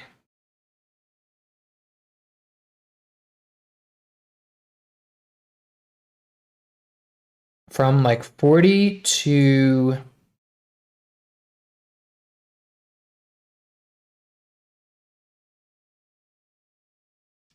from 40 to 56, it has this level of volume. And then, let's see. Wait, we got to paste it first.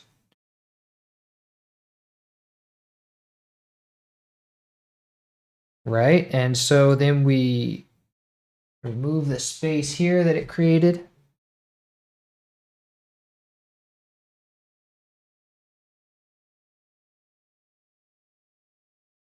And then from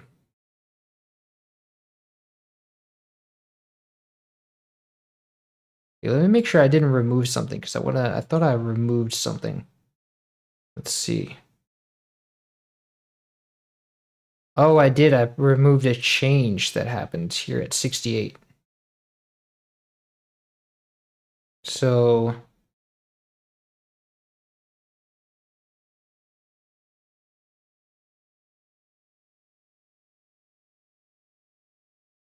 what was this change that happened at like 68?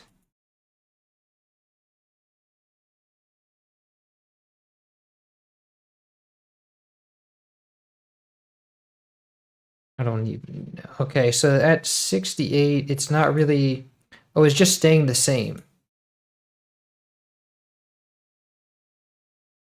Yeah, it's just that volume level. So it was just a the same thing.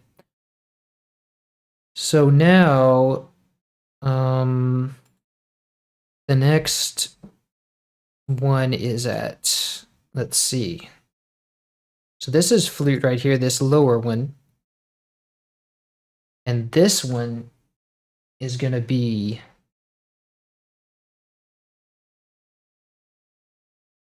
$64. And that one is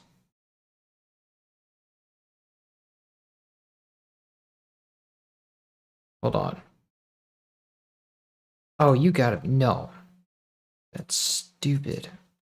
Okay, it almost just made me undo everything for a second. And so then this one. Wait a minute.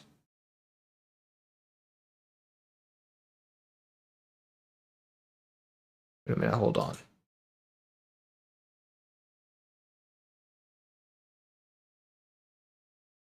Because we've been working in channel 6, but this one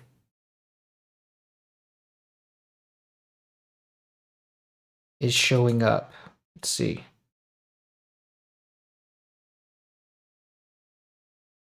Hold on, this is channel 6.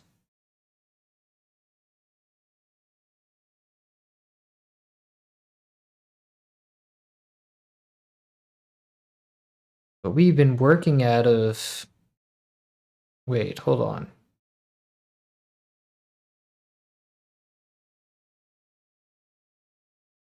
Generators. Contact. Okay, so this one is channel 6, but I don't think I've been doing channel 6 so far. Hold on.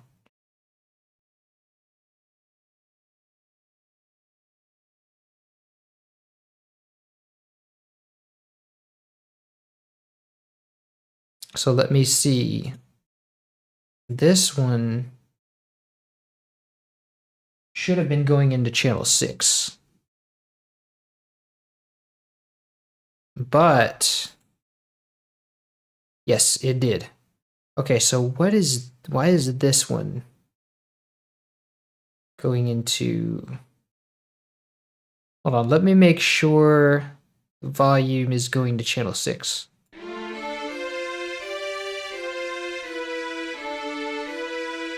Yeah, it is. So what I've been doing it right. So now this one, let's see. This part here is channel 6, and then it changes back to flute. So I need this volume, and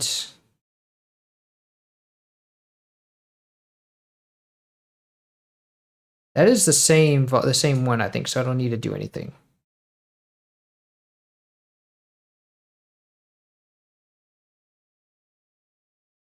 Yeah, that's the same level. But this one should be, let's see, should be also channel 6. Oh, yeah, but so it did change. Okay. So that ought to be right. So now let me review what I have so far and make sure that it tracks in the song. So I have these strings. So these strings are all on the left of the screen, of the left of the stage.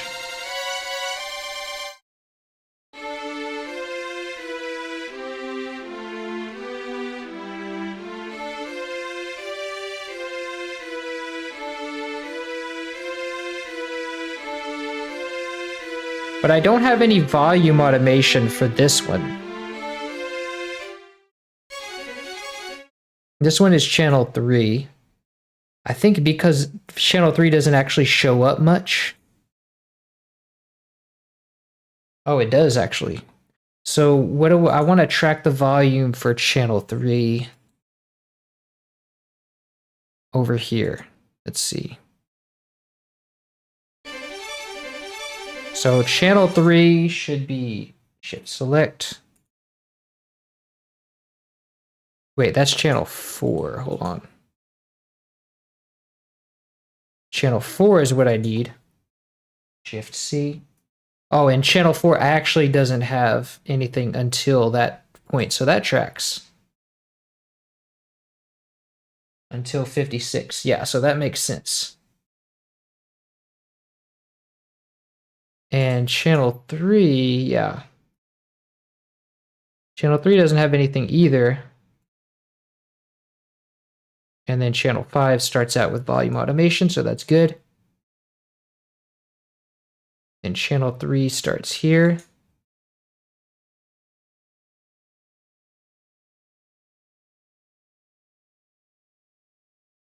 So that's good.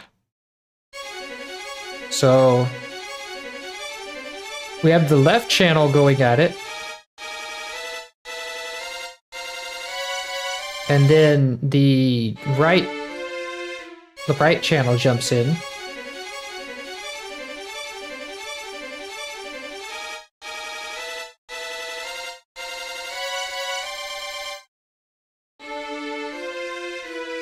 And then we have the two left strings going at it.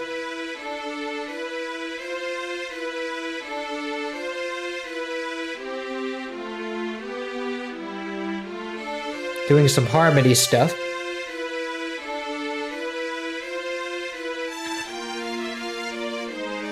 And then it goes into melody.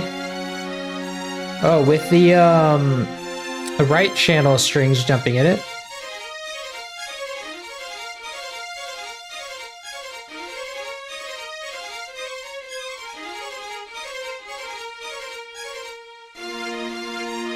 And then the rest of the other strings jump in again. With this one doing the melody, and the left side doing the harmony. And then we stop with the melody.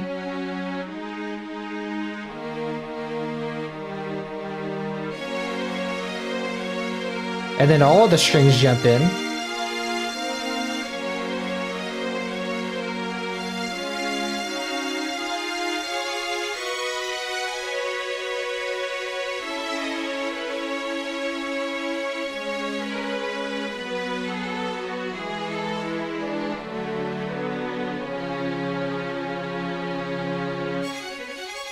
So it looks like this is always the...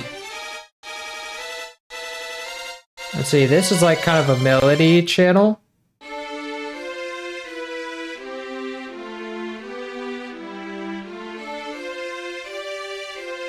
And I just want to make sure that, because this is really strange that they would just have one random channel. This is supposed to be...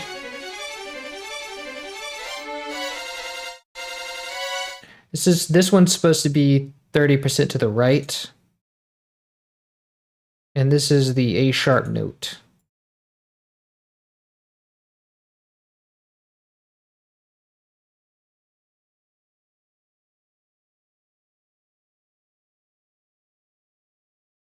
Okay, it is 30% to the right. So this one, these are both to the right, to the left. And then we have right channels. These are both the far right channels, so that tracks.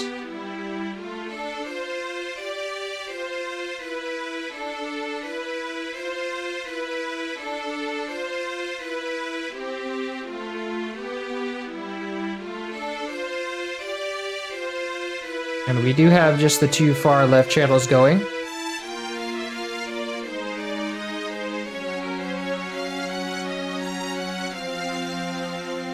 Far left channel dumps in, but I thought I heard a jump.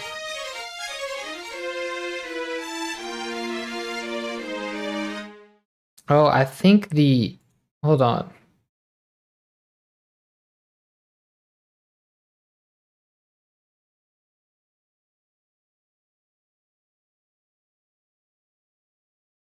Okay, so this channel, this one just jumps up.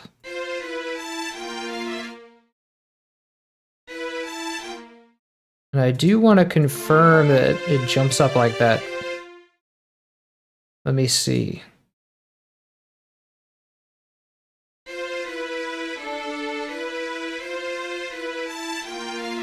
Okay, so it does just kind of jump up like that.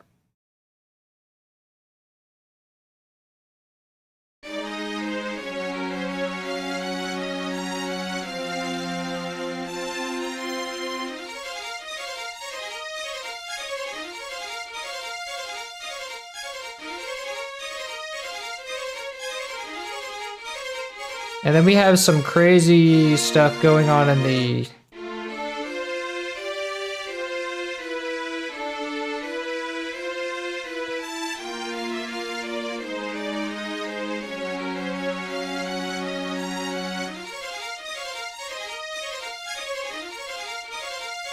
So here,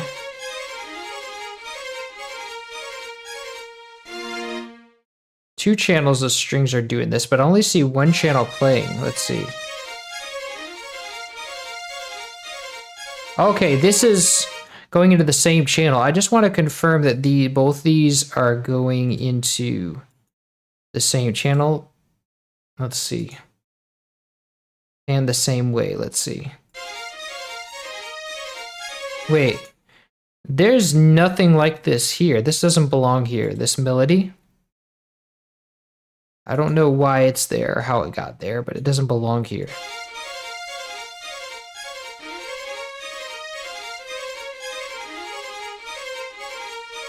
So this one right here, let's see. Da, da, da, da, da. I think these are supposed to play later. Yeah. These here are supposed to be, they got pasted in the wrong time. So this one right here goes here. Actually, it might just go right here, I think.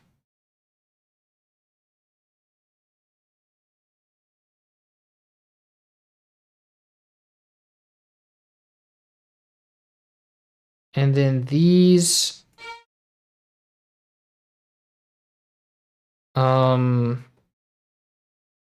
have to select all these notes individually to move this.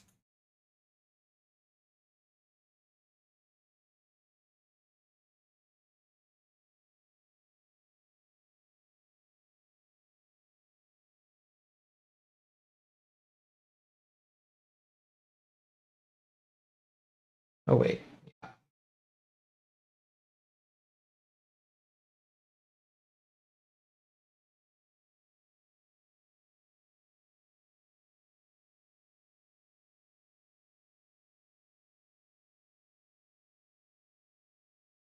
Okay, so this is my line right here.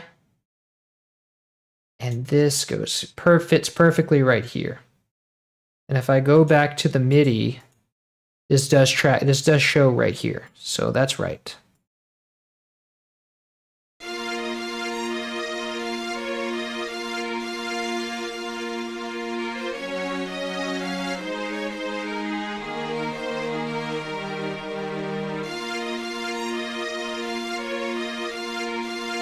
And this should be in channel 3, which it is. And let me see if I got the volume for this part right. Just want to check on that. So this means that channel 3 should be... Wait, no, this is a synth bass. Let's see.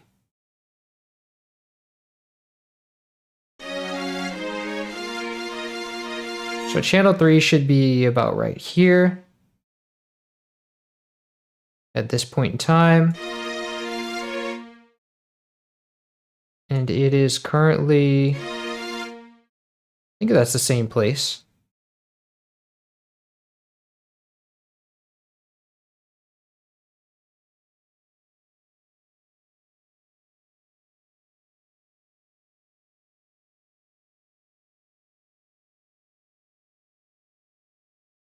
Yeah, that should be right.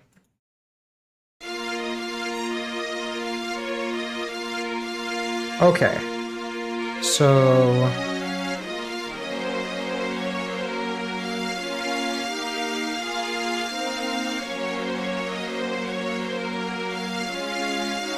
this kind of fits nicely here, I think. Yeah, 'cause this is like you have no more no more channels running over each other or anything like that. That tracks. This makes sense. Okay, I think this is right. All of it makes sense. All of it goes together cohesively.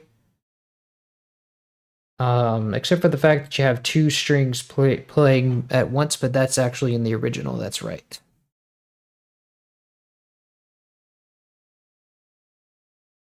And let's see, this actually belongs here. Oh, but actually it doesn't because the break is here. So this works right. Yeah. So now that is all well and fine. So we've got our strings. I just need the uh, envelope. So I need to know what the envelope is playing. The envelope should all be the same, right?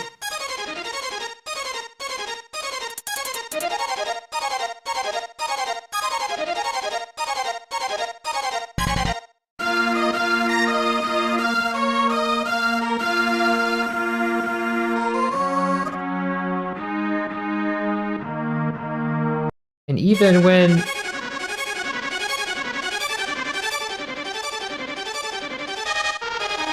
I'm fairly certain that all these strings have the same envelope because he usually does that. He usually puts the same envelope for each instrument. So I'm going to go ahead and approximate that. And I've already kind of done that. I think I put it at, or I started doing that. Yeah, I didn't finish. So I started putting it at like 5 seconds. Let me see if that works. And I also want to put like very little release, like maybe 150 milliseconds. Let me just make sure I did that for the first one. Yes, I did. So these strings have a good envelope. Also, I just kind of want to save this envelope so I can just apply it across the board.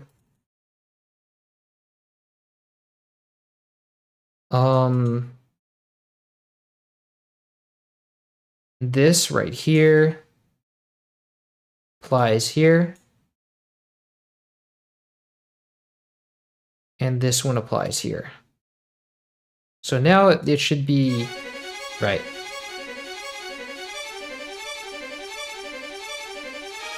So now everything has the right envelope. And then let's see.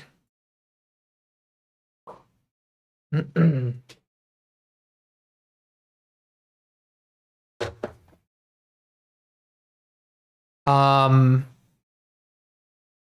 the so now we can start on the brass section. Brass section is there's not as much brass in here as there is strings, so it's not going to be nearly as hectic. So we have brass in, let's see. So in this fourth channel, let's see. Now in the fourth channel, all they have is a little bit of strings. That's the bass channel. So we have this staying as strings and then it switches to brass, I think. No, it switches to choir. But we can do the choir part first, that's fine. I just have to go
So now,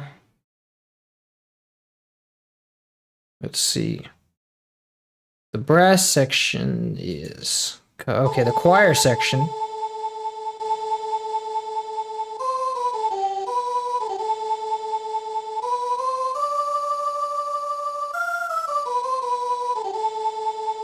The choir section starts here, so we can remove this space.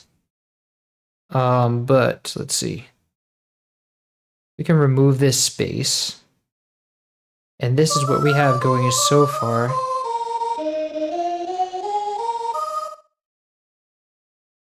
And so this section is, let's see.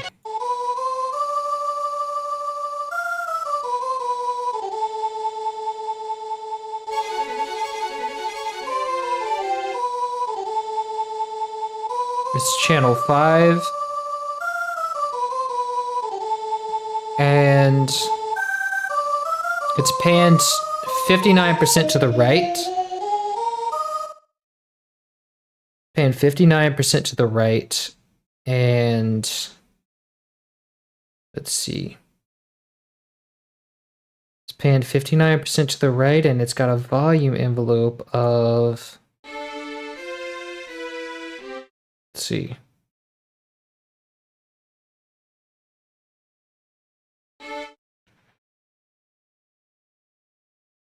And it ends.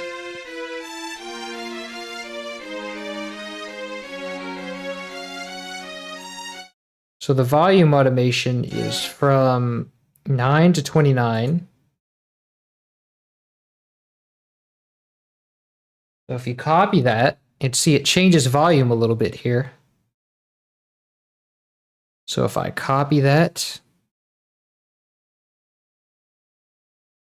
and send this to, let's see, I can just paste this here. Oh wait, now why is it pasting it over there? Probably because the playhead is there or something. There we go. Oh, but I don't want to paste it here. I want to paste it in the choir volume knob. So that goes there.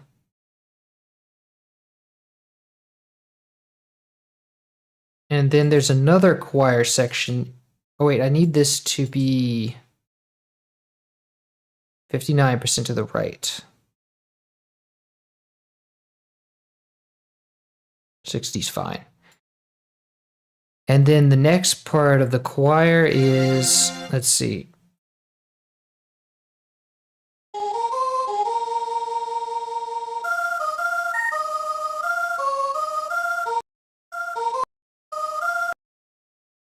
Okay, so the choir comes in again right here.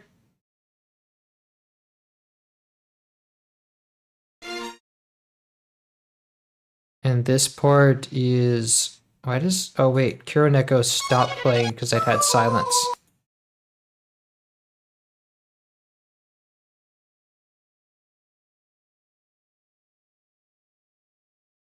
And it stops again, let me see. Trying to get it right on the dot, but I can't. So here is where the choir part plays. Let me put the choir into here and just play this part. That was me.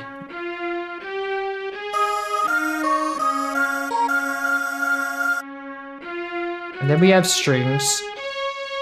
We can pause that. Now, it's also 59% to the right, and the volume here is, let me play this here. It ends at 56. So the volume is from 40 to 56. And I want to track that volume of,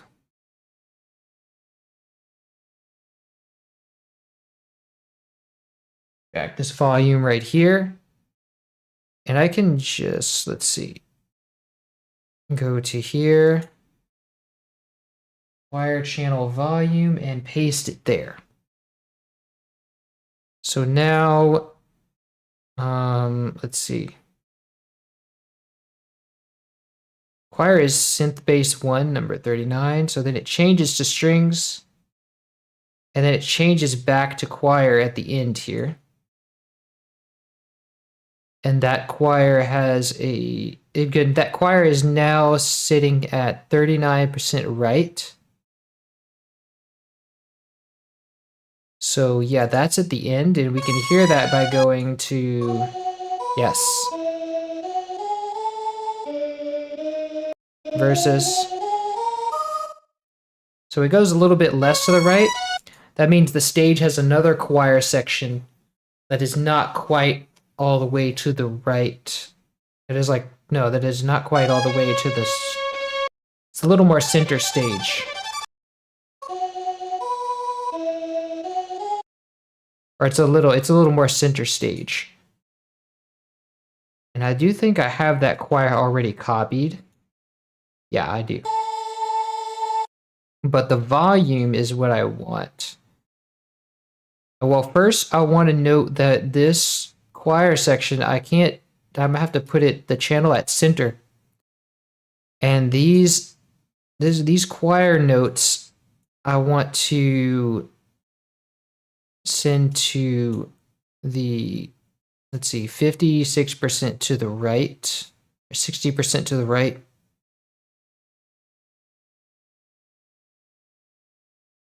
Right here. Using the note pan, and then these notes, I want to send 30% to the right.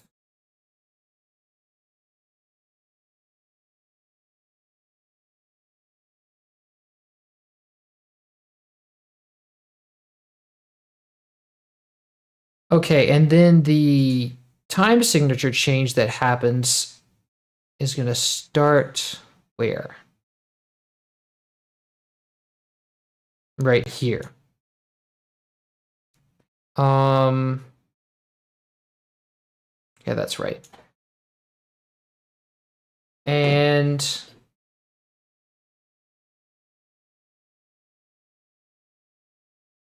okay, so that works. And now the volume that I need over here. Let's see, did I track the volume change? How far did it change volume? So the last volume change I have is 40. And that's here, so I did copy this far. Now I just need to copy the part at 60 bars. So let's see. So at 60, no wait, that's not the same 60. Here is where it starts, and so I just need to copy at 68. Let me copy this. Go to my bass, but here it starts differently because remember I've started, it's got to remove some space. So here it's 60.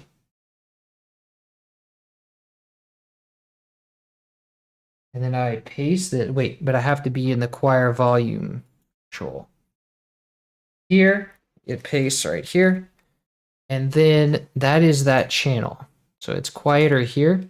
And the next channel is, let's see what if that has any choir.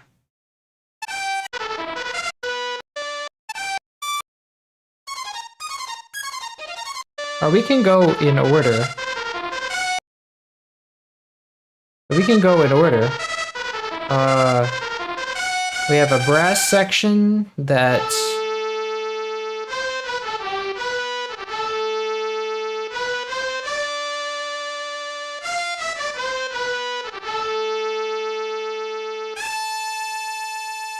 and a pitch bend. Don't forget about that one.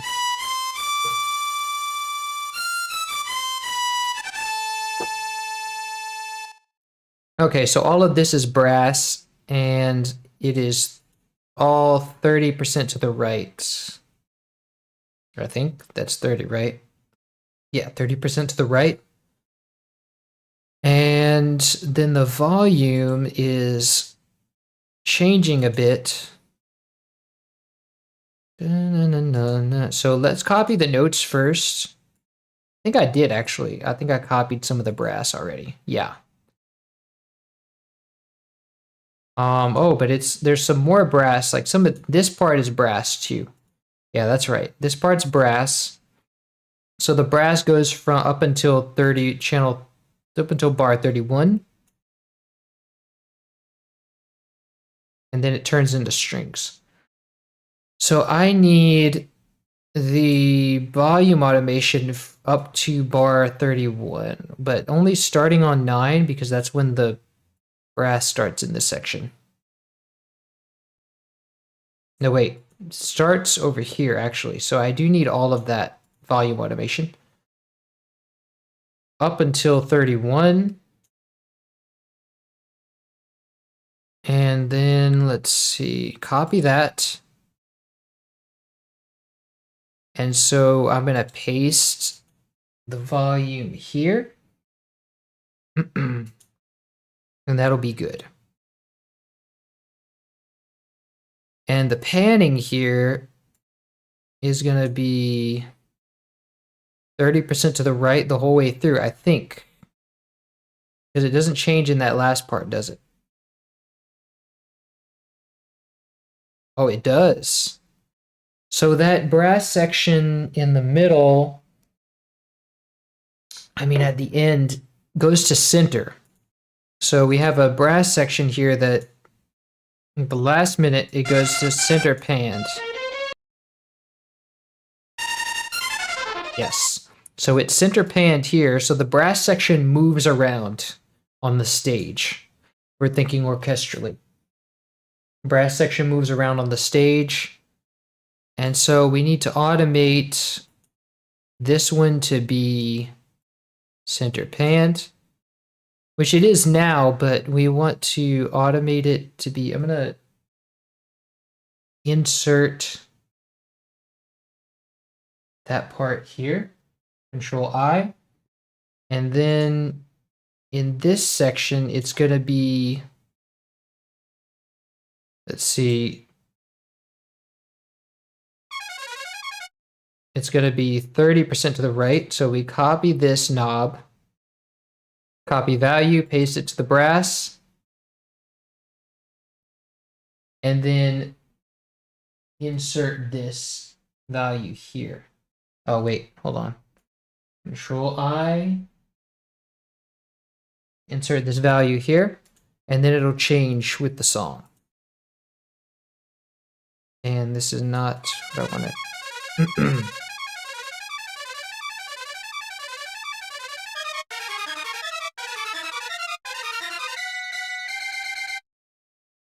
Oh, we have two, that's right, we have two patterns going here. And I just want to confirm that this is the right brass pattern.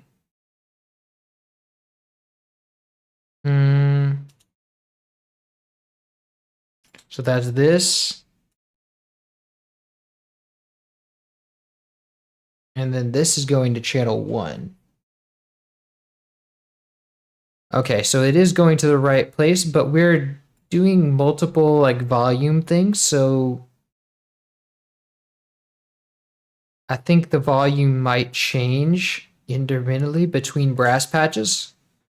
So we'll have to be aware of that. Now,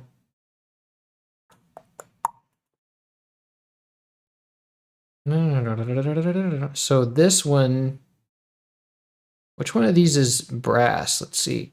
This last one is brass too. Okay, so we do have changing volume levels between the brass. So that means I need to put the volume automation for the brass inside the Sound Canvas VA because we have separate patches going at the same time. So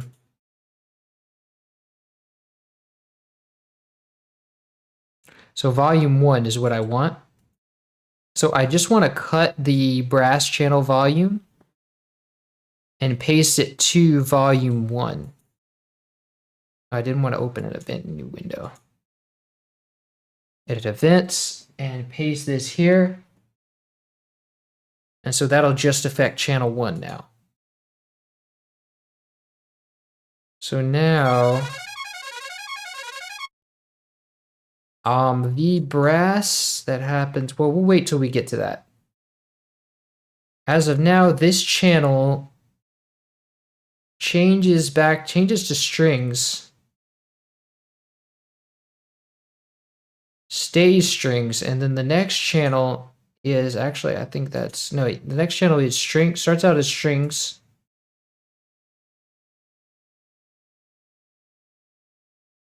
And I think that just stays strings.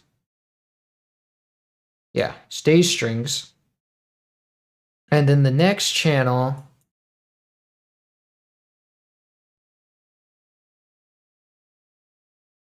wait, this one, wait, I saw violet in there. Oh, this one doesn't change at all. So next channel is the brass, which is what we were doing. And so this brass patch is centered.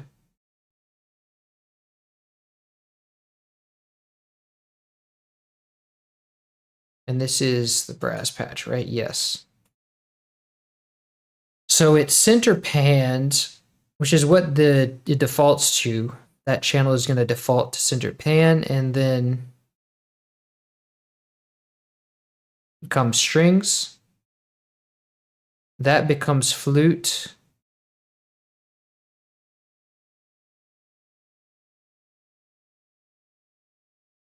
And it just alternates between that. So that means we have no brass. Wait, the only brass we have is, okay. So we do have some brass throughout, kind of. Let me add that in there. But I forgot about the volume level for that second brass part. Let's see. So the volume level here is, let's see. How far along do we have brass going for?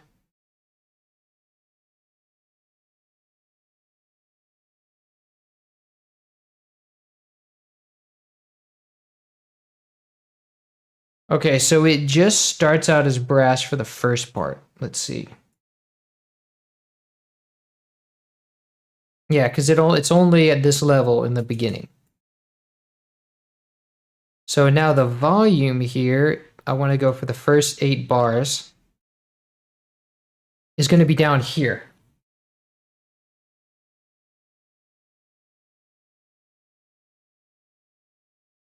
So I want to change that for channel 2. The volume level is going to be here. And then in channel 1, it's there.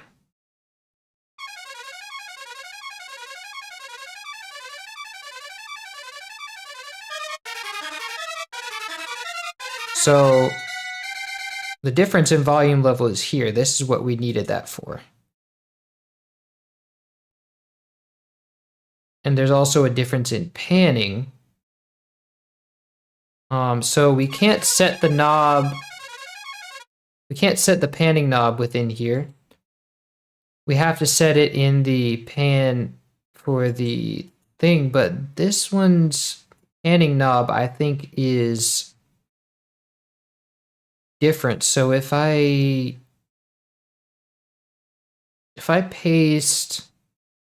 go to this automation,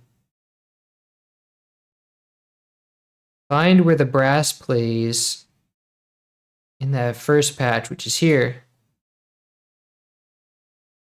If I then copy this automation, which doesn't really change for the duration of the brass, I don't think. If I copy this automation here, because, wait. The brass goes actually for the duration of the song, so I just need all this automation. So the panning automation here, I can paste it here, and it should say 30R, like it should be like 30R. But it says right 19 for some reason. Which is not terribly far off. But it does look right. I mean, that's about 30%, so I guess that tracks.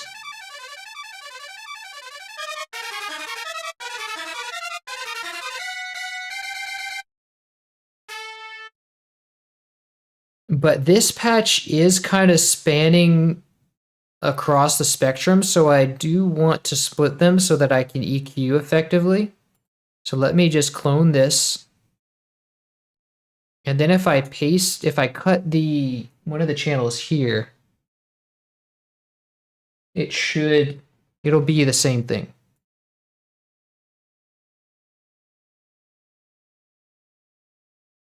Except that the automation doesn't carry over, so. Why is it not pasting? That's weird.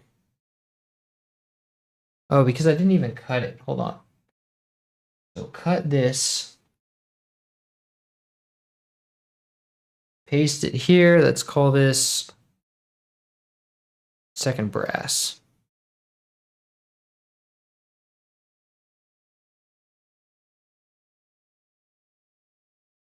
So this one is going to be center panned, and this one's 30% right.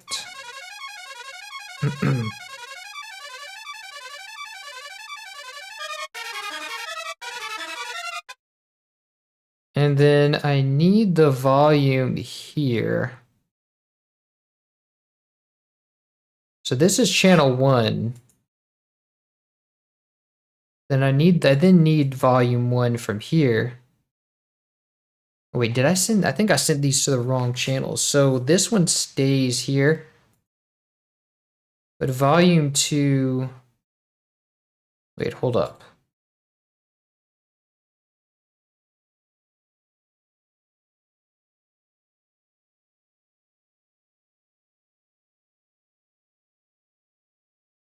This channel has all the brass going at it. Wait.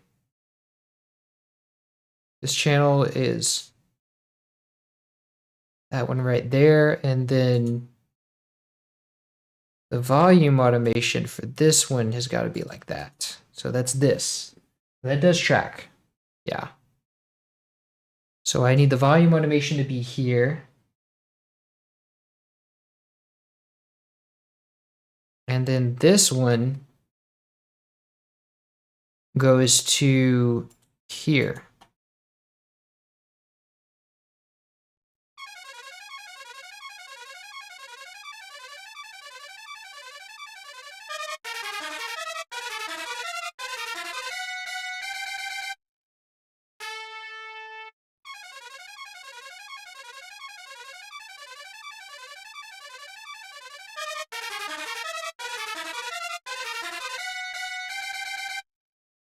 So now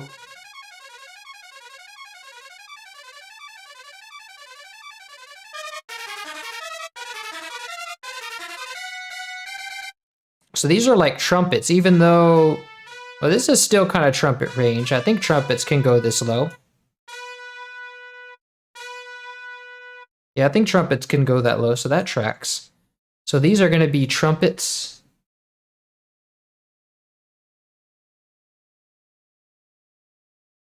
And this is more like a trombone range. Although this is not way too high for a trombone.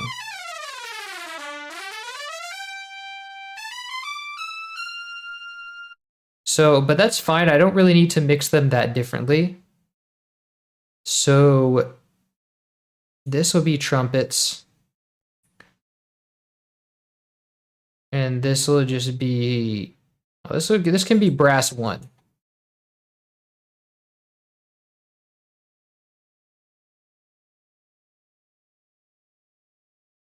But the panning here is what, let's see. This one's panning has to be center.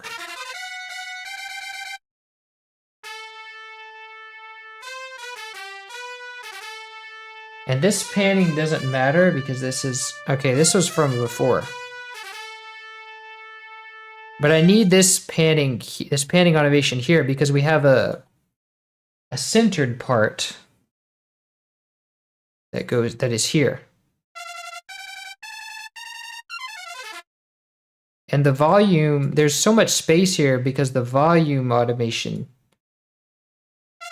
is sticking out here. Ah, but there's no reason why. There's no like changes over here. So why is it all of a sudden doing like that? Oh, because there's a change here somewhere. What is that? Let me see. Let me just call this brass.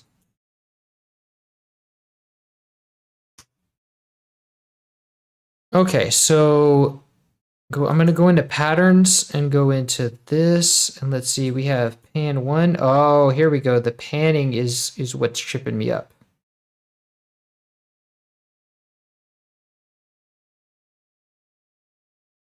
Wait a minute.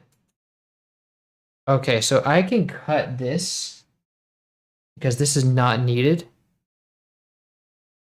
And yeah, that's what was making it weird like that.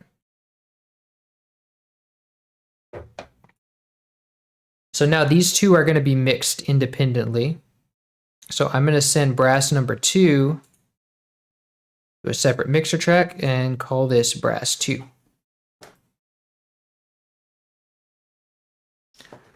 So that is all well and fine. And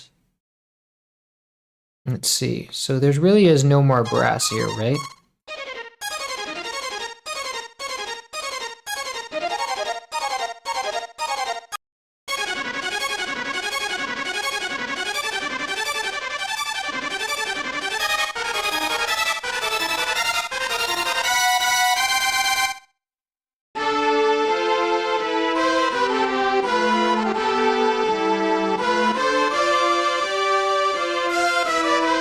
Okay, so that's fine. And now I need to know what's in the next one.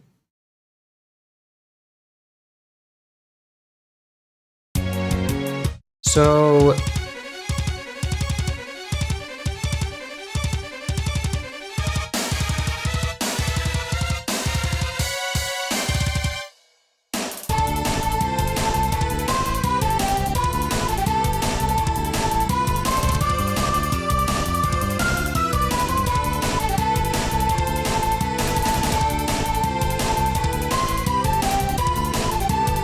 that's a very quiet brass. So why is it so quiet like that?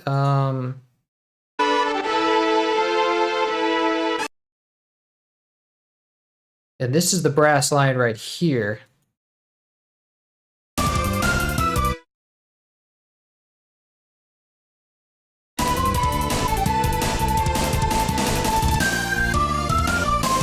And it is like, let's see.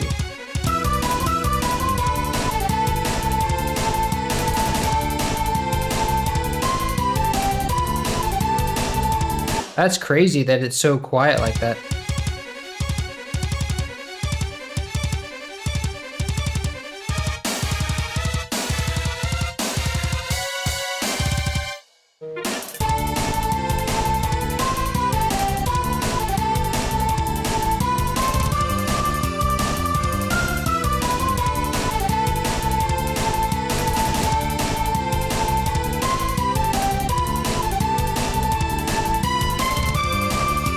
Let me try putting the like volume multiplier up for this, for the brass patch. So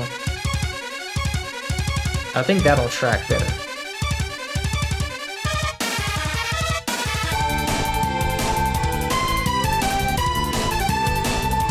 If that's a little bit too loud, let's go to 75.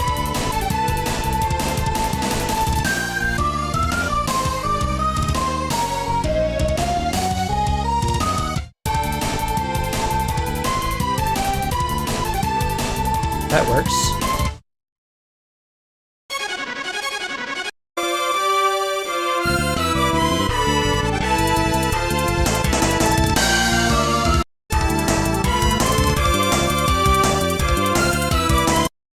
And And we did have a pitch bend here.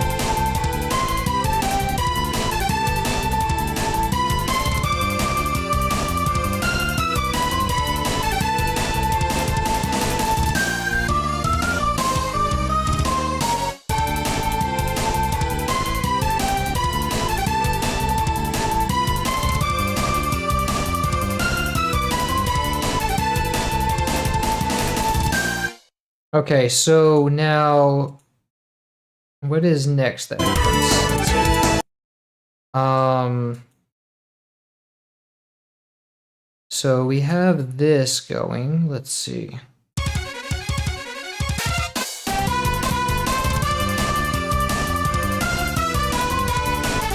This is the choir. The choir had all, we had all the choir in this one. Let's see what happens next in this one.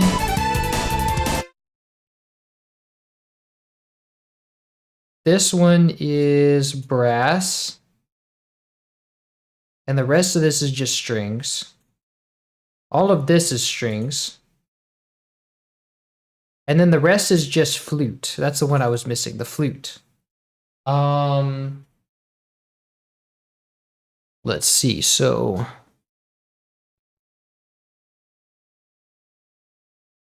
the flute notes, I'm gonna get the rest of the instruments right before I tackle the flute. And so everything is, like, the choir is all right. So I think I tracked the volume changes, right? Yes, I did. So now I just want to get the envelope for the choir right. So let me see.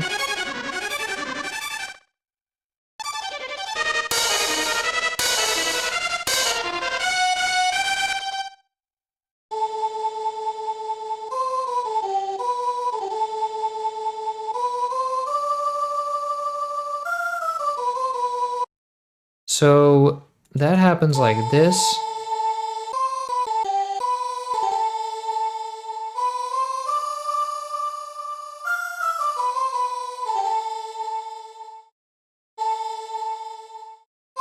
Try 16 steps. No, it's got to be longer. 32 steps.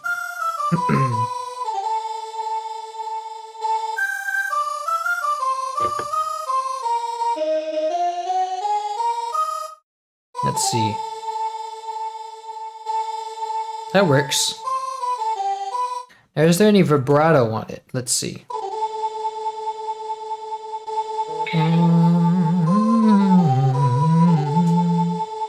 No vibrato. So that's good.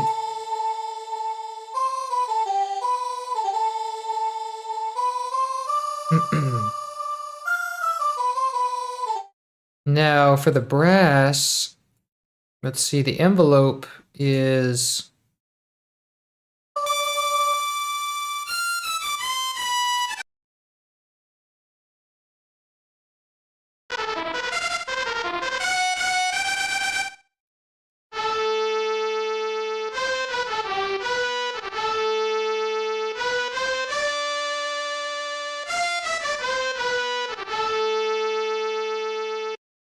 so for the brass, the envelope is like, it's pretty much the same, and then we have vibrato on it. So let's see, I don't think I can do envelopes here in the SCVA, but I think the envelope is here, but it doesn't really work very well. So let me try that.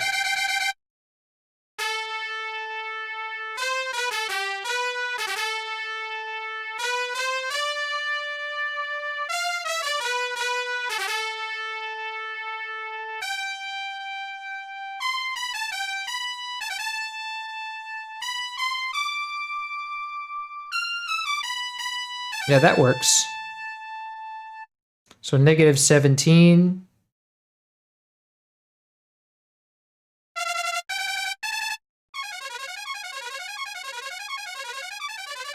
Now let's see if I can get vibrato to work. So vibrato.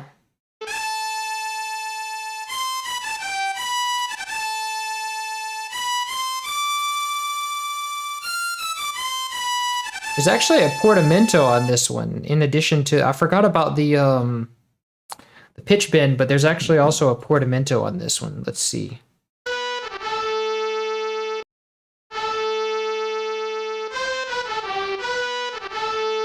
Yeah.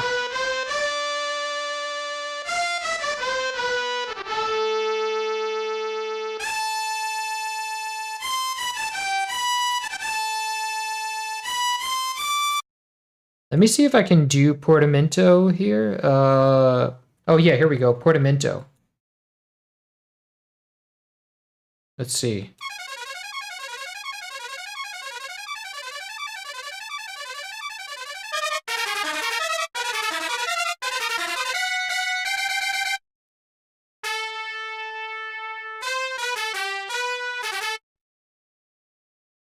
Is that, wait, which one is that?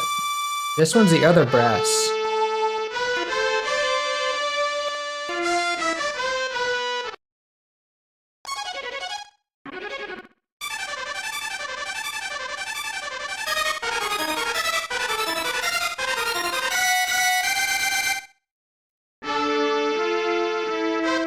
Let me see if there's portamento on this one.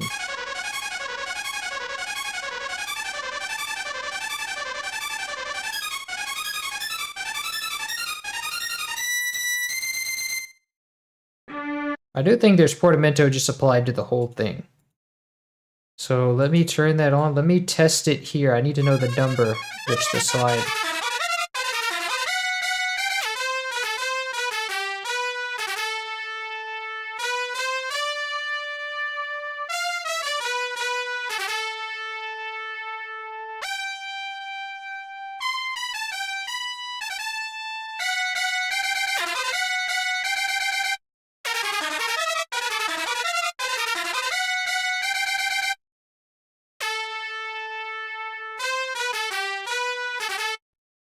So the portamento, I think 10 does just fine.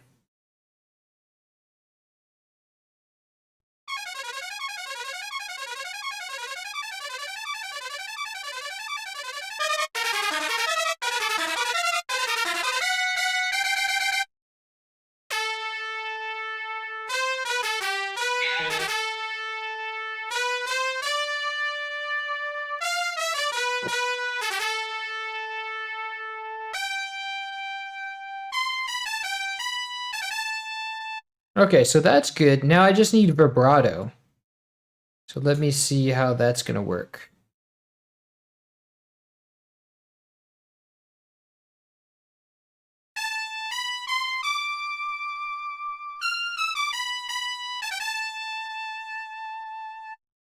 Nice.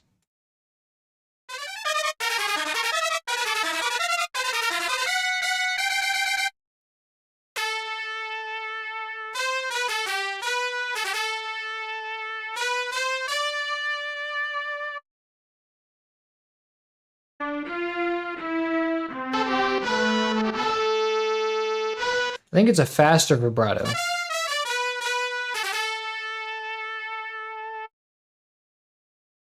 Yeah, so the rate is a little faster. And it's a little bit less delayed.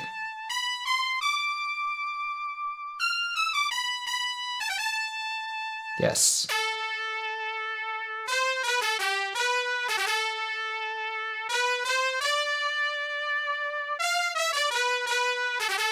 Nice. Now I just copy the same settings to the other one. I think the other one has a vibrato. Let me see.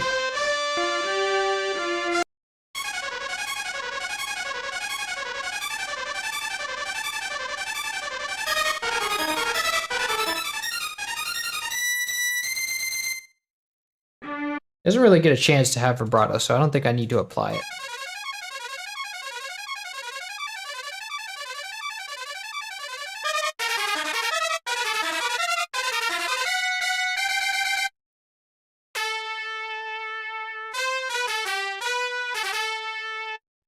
Nice. Okay, that works. So now that it's all kind of, all the envelopes are programmed, I want to then mix them.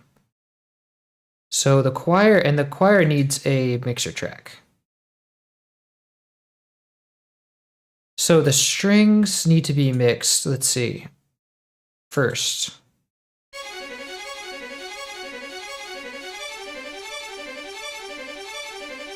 Now I want to saturate them a bit.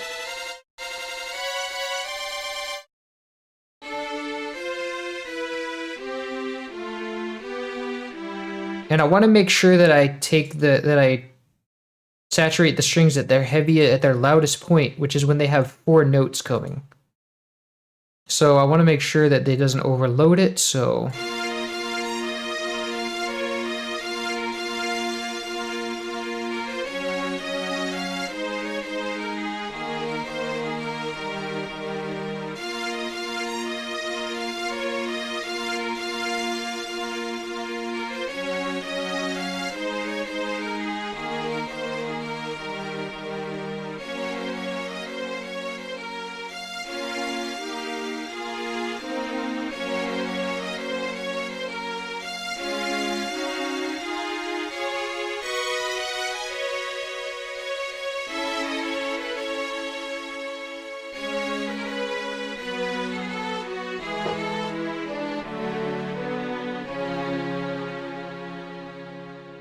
Okay, so I want to kind of, let's see, boost it.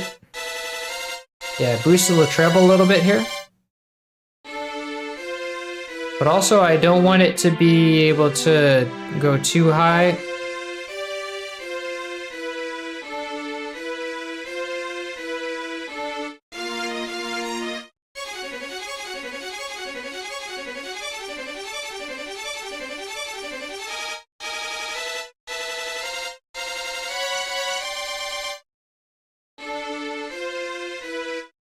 And I want to randomize some of these velocities so that they're not all like, they don't sound like the same note, and they don't sound like a sampler. That helps a little bit.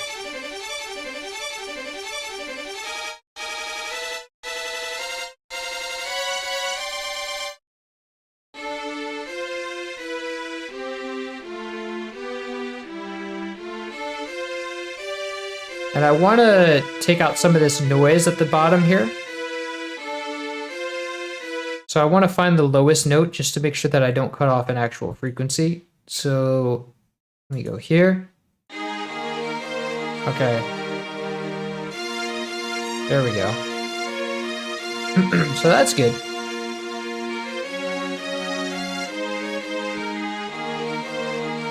And maybe a little bit of chorus I can add to it.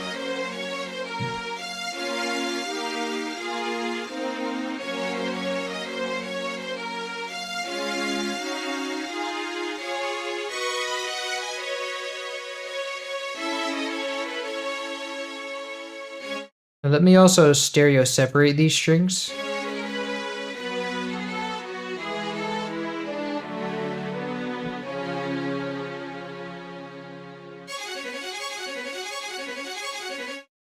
Nice, and now I want to put an exciter on this too.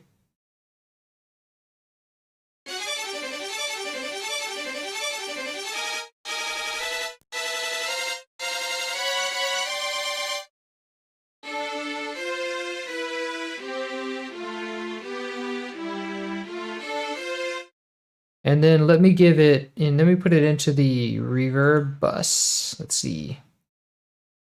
Maybe lead reverb. And let me make this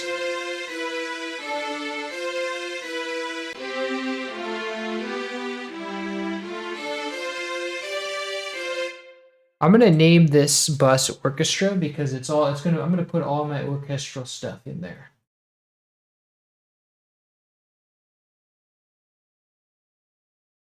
Let me call this bass.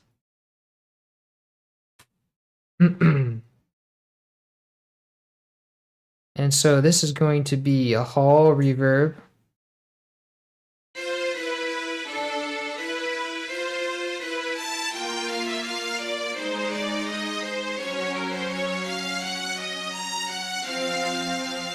And it's too bright, I think, so...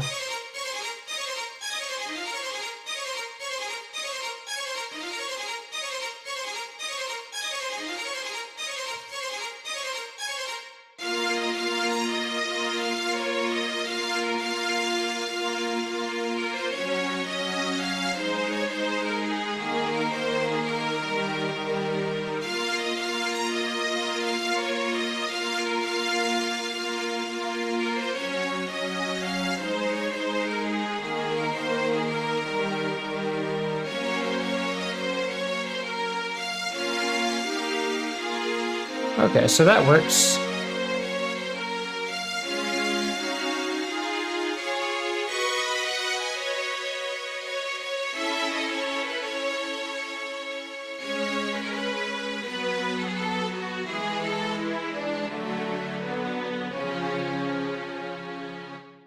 All right, so now the choir.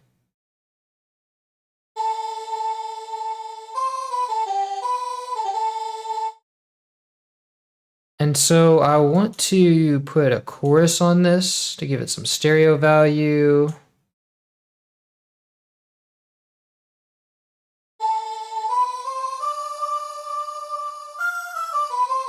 And also stereo separate it quite a lot, quite a bit. I also want to saturate it.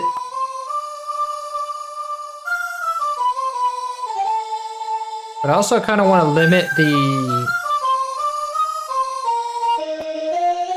It's kind of wildly dynamic, so I want to kind of limit that by using a limiter and volume compression.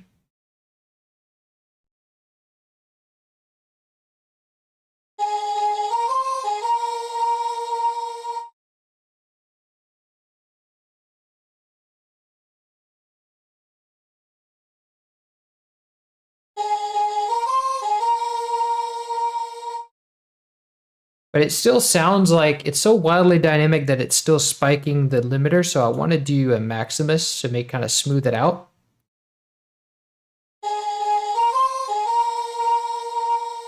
And let me set the band so that they're equal parts of the different sample. Let me try to get the fundamental mostly in here.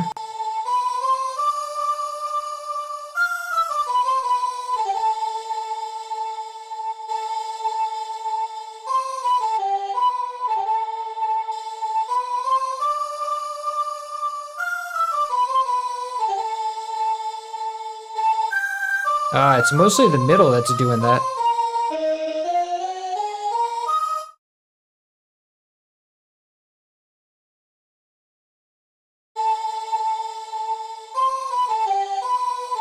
But the low part's doing it too.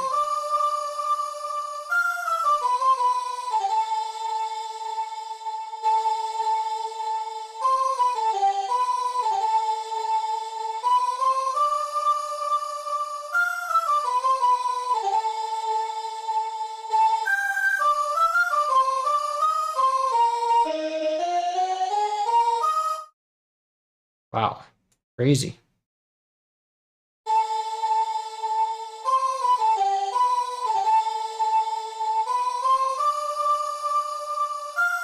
And the highs are pretty stable, so let me move them more here.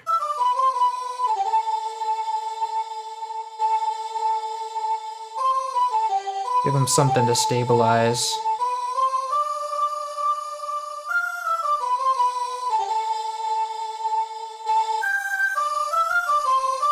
There we go, that's where it started to get crazy.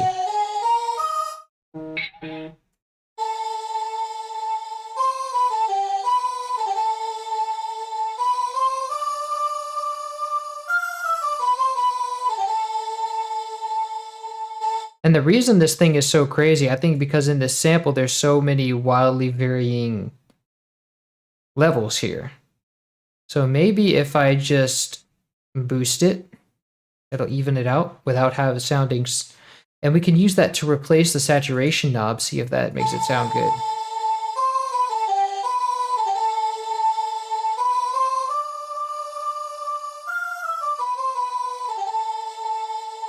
Oh, now this is overloading the Maximus, but it is making it better, I think.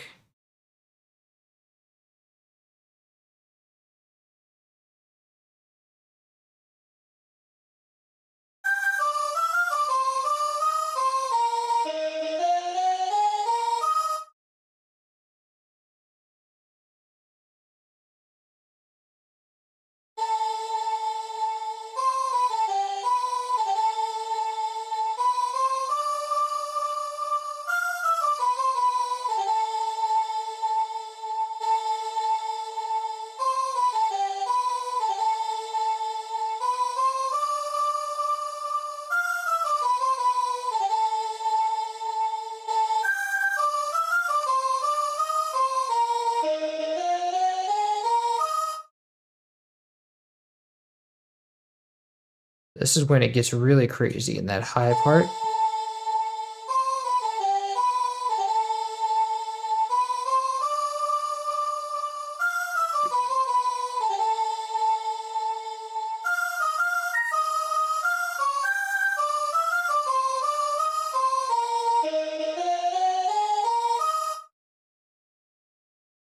And let me move this down. Okay, that makes it a lot better.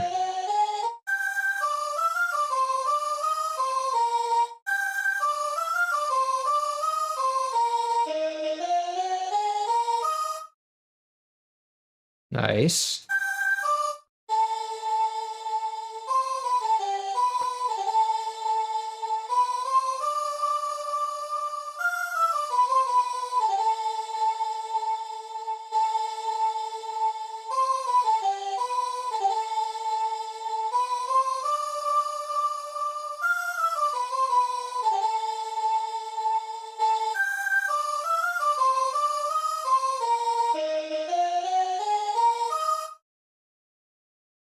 Nice. Okay, that kind of stabilizes it.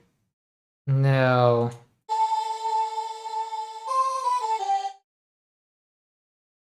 there are spaces here that I want to kind of get rid of, but I think we have volume automation going here, so I'm going to have to remove the spaces as well.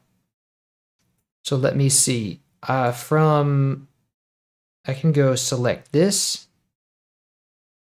Control Delete, and then, whoops.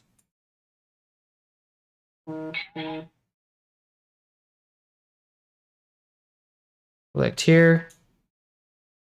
I can select the bar marker and then Control Delete, but I also want to keep this selection. Oh wait, no, it's not going to transfer over.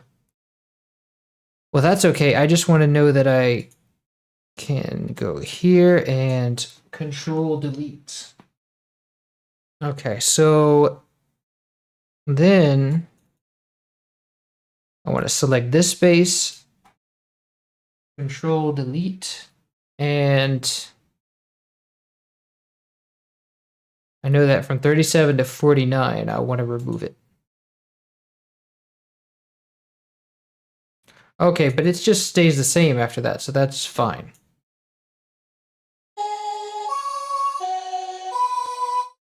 At least I think so. Wait.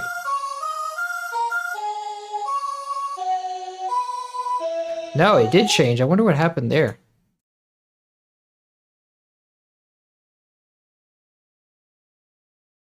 Oh, when I deleted the space here, it somehow deleted this one right here. Wait, no, it made it earlier. So when I deleted the space, hold on. I think when I'm deleting the space, it already deletes space in the thing here, so it does that for me. So so now I just need to delete the space here. Delete space.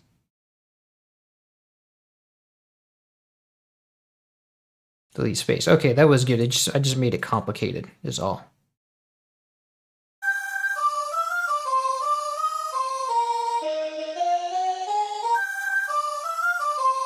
And I think now it has that space from the time signature marker that I need to then accommodate for. So let me see.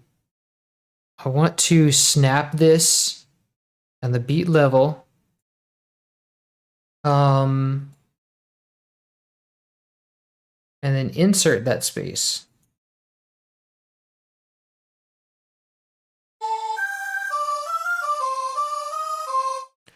Okay, so that's good. And now I want to then put that space back in by slicing this.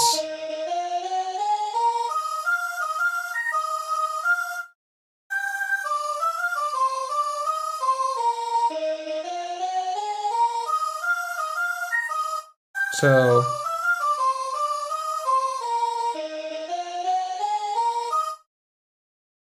So the next choir part happens, I think, here.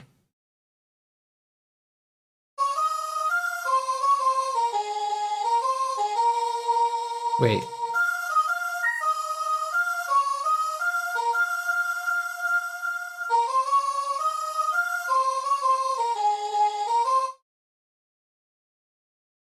Where does that part happen? Let's see.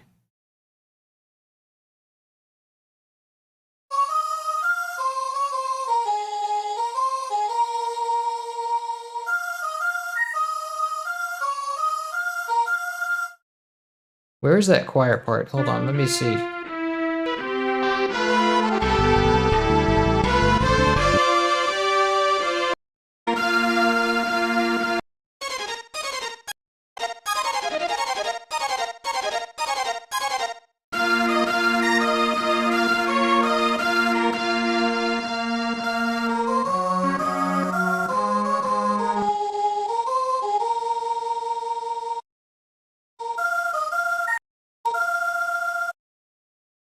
I think it does happen here, but I'm missing some notes.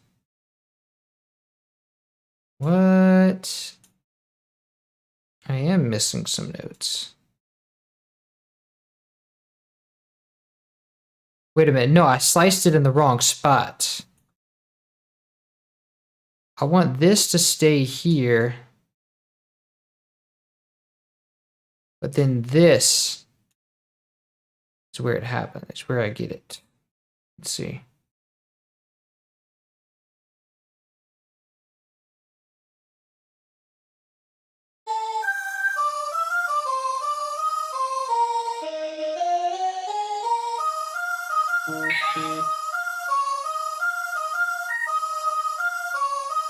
Okay.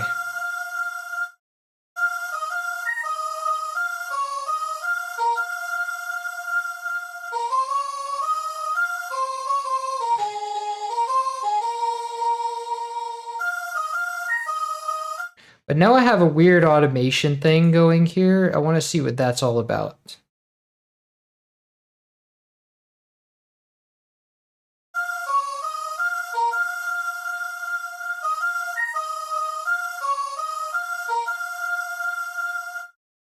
Okay, so let me go and find where that change happens, because I think I got it messed it up.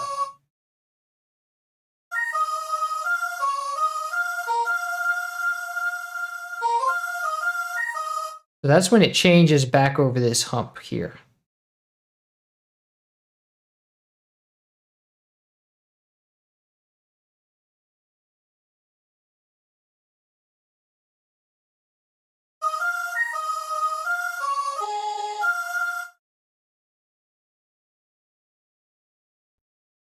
So let me track these changes. Hold on.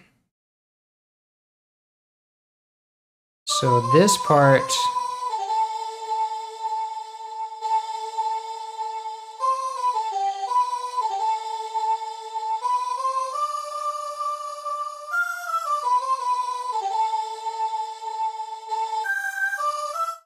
so which channel does this happen in? This is in 5. So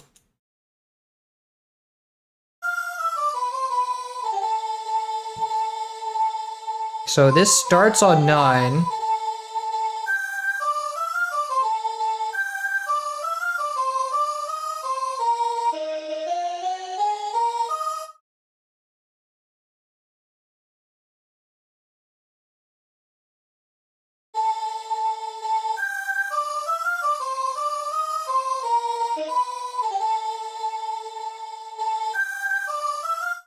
But the change in volume happens here. So it actually is in the right spot.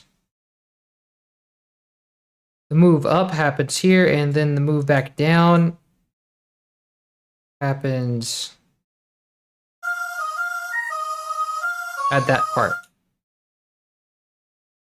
So for the choir, I want this change to happen, let's see, here. I actually didn't want that space there, so that was just a mishap. So now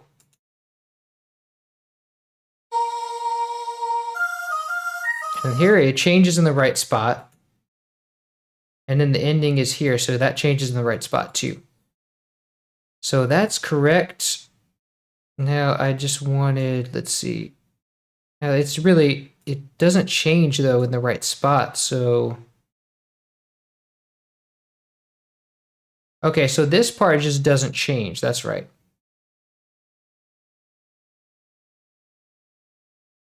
And then this part,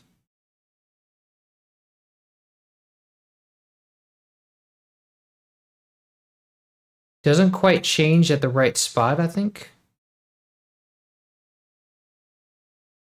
I'm having some space here.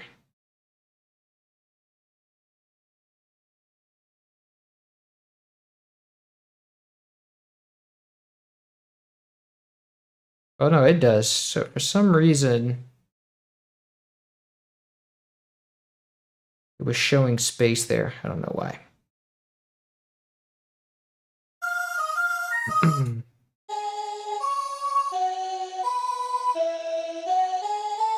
Okay, so that works. Now I can go back to just doing effects. And I can have the choir play the whole time.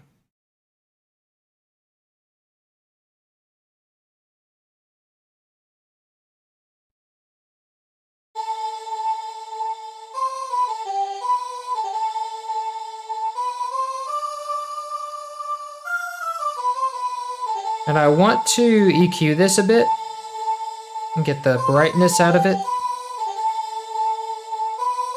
And get some more fundamental in there.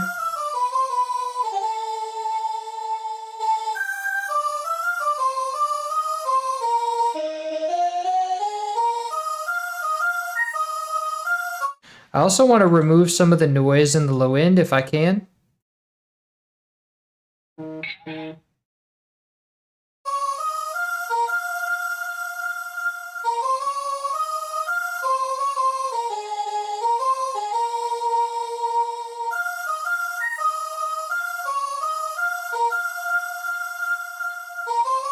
But I also want to keep a low pass here, filtering out the very high frequencies.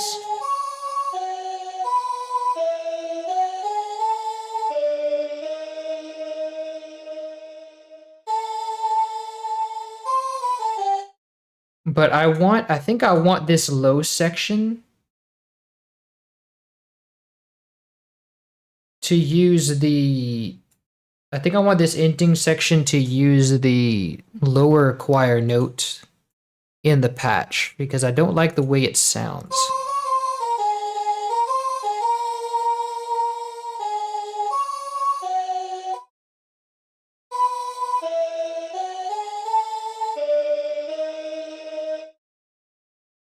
So let me try adding that, but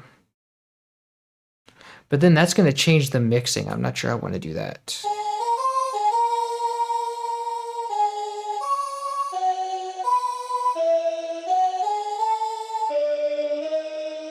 I think I just have to move this thing over, actually. Let me insert this and then have it change in the ending here.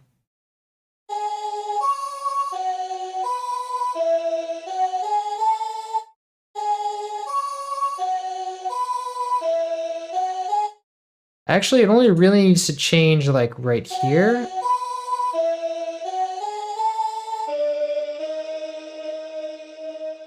Let me see.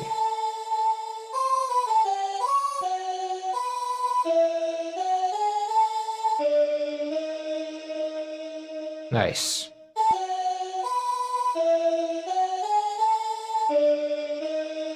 Yeah, I just wanted that fundamental frequency to kind of be strong.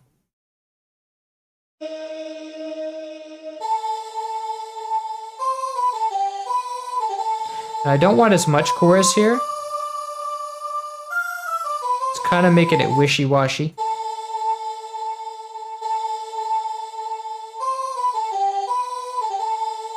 And I want to excite it a bit. But I don't actually, now that I excite it, I don't want those high frequencies in there.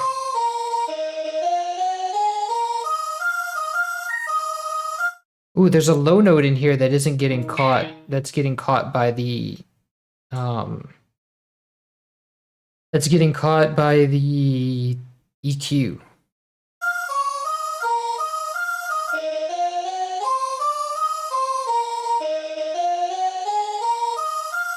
Yeah, this part right here.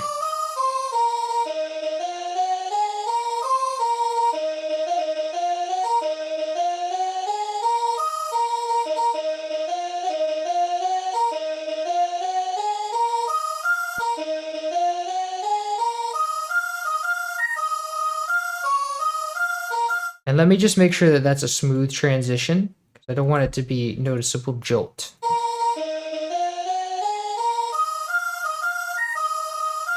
And actually, I want it to transition here because this is when it changes notes.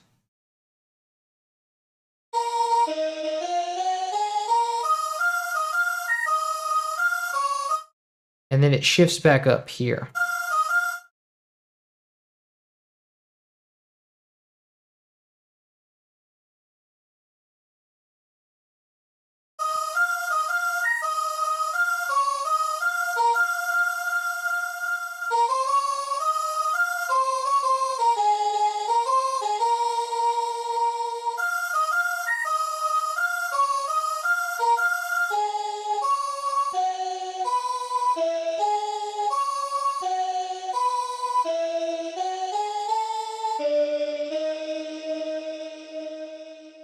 Nice. Okay, so that's good. Now I just want to put this into the orchestral bus.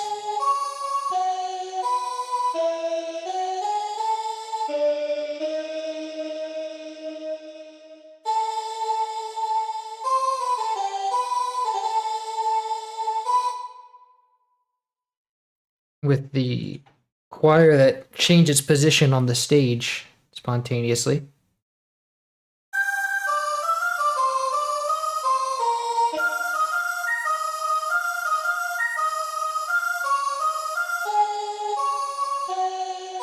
So this means that if we think about it orchestrally, this choir literally in this space walks away from the stage because it changes panning. So it starts here. It's not really that noticeable of a change, but it's still there. Oh, and I can tell that the panning changes too soon here, because I can hear it ringing out in the sample release. Kind of.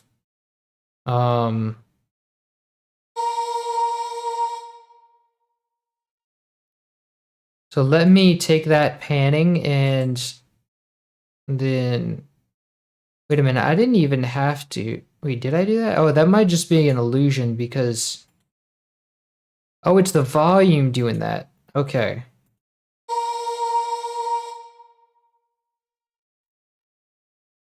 No, it's not. Actually, I think it just has too little release on the sample.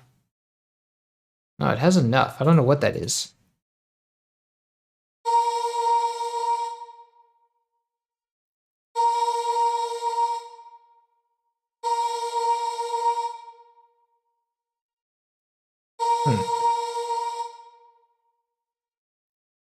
That's weird.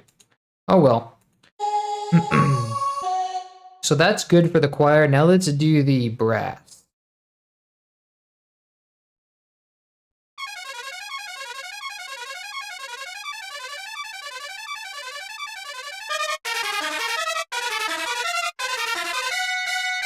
So the first brass in particular. So let's saturate it a bit.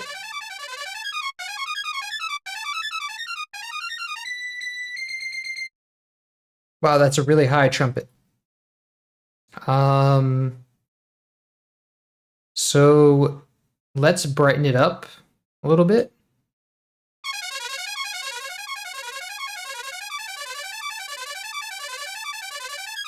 And I want to high pass this because there's some noise here happening here.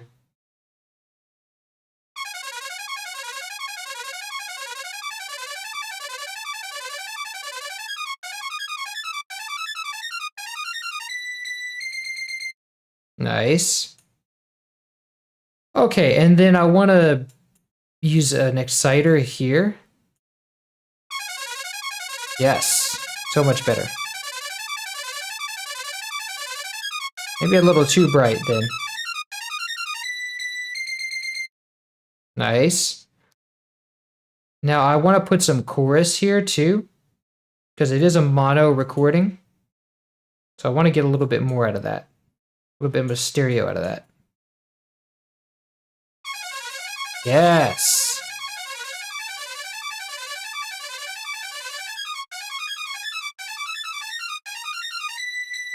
And I want to get some stereo separation too.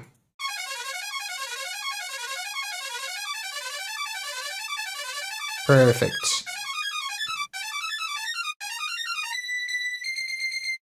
And I want to send this to orchestral reverb.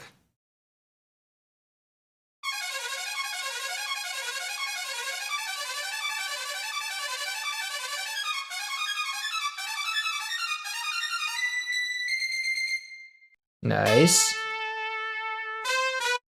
So now this brass starts here.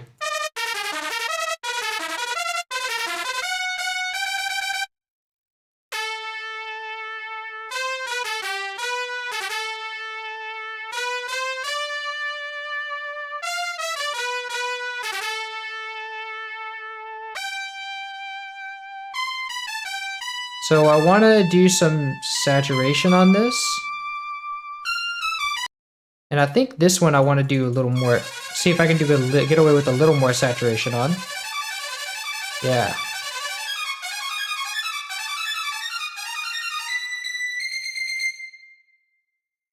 Oh wow, I think I'm about to crash. Hold on. Let me save. Saturation knob always gives us problems with FL Studio. Probably because I have this one opened already.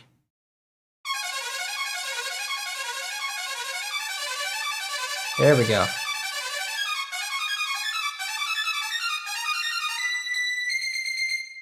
Nice. And this is too loud, so I want to turn that down. Now this one,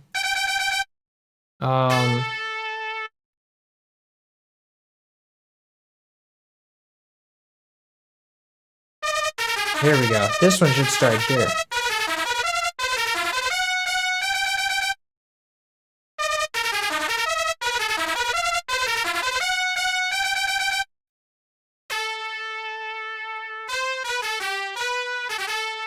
Nice, and then put an exciter on it.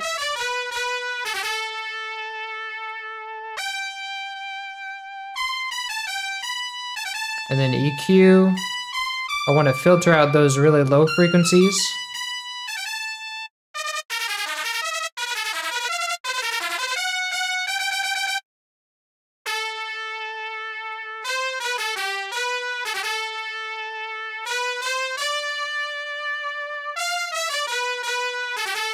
And I want to put a low pass on some of this to filter out those really high frequencies. Those inhumanly. I want to do the same for the original one.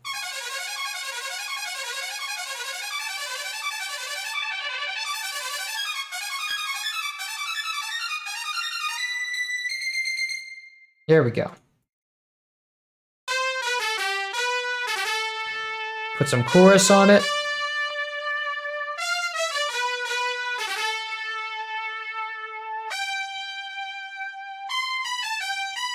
And stereo separation.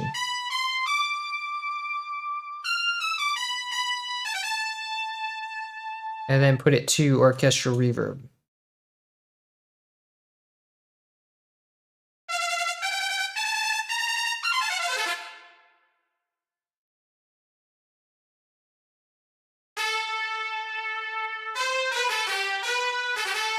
And I want to turn this down to, let's see.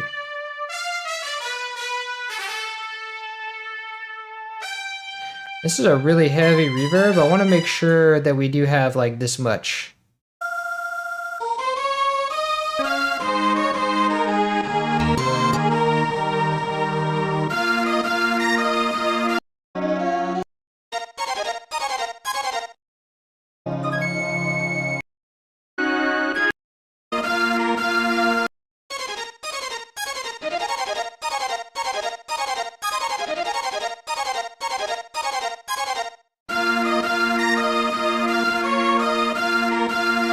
I think it's...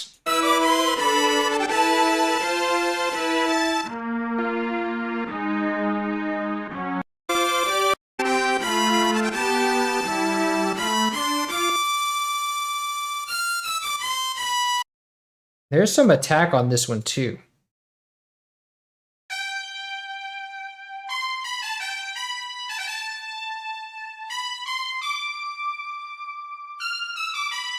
I think I can excite it a little bit more too, because it is really bright in the game.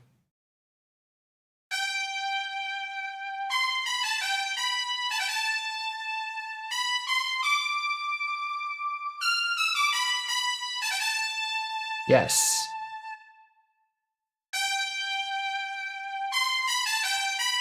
Perfect.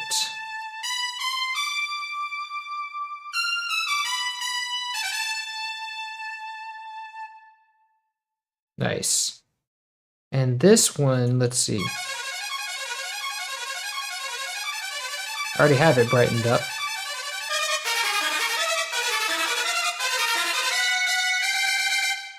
Can definitely turn that down some.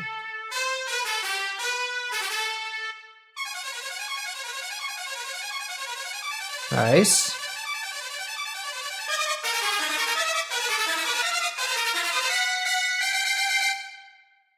Way too loud for this one.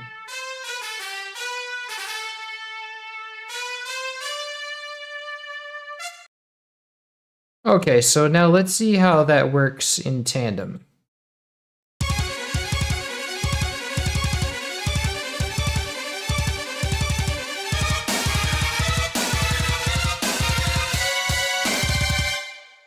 Wow, it's really loud. So now we have to set our volume accordingly because we have everything, like everything is really loud. So let's just turn all this stuff down.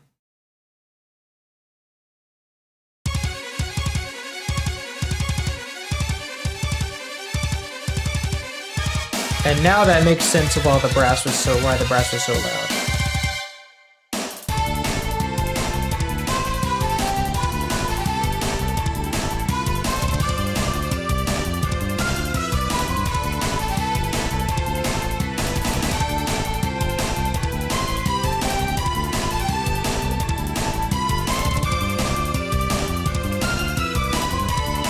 Wait, the bass is not going through. Oh, I forgot to put it in the bus. That's why everything's so loud.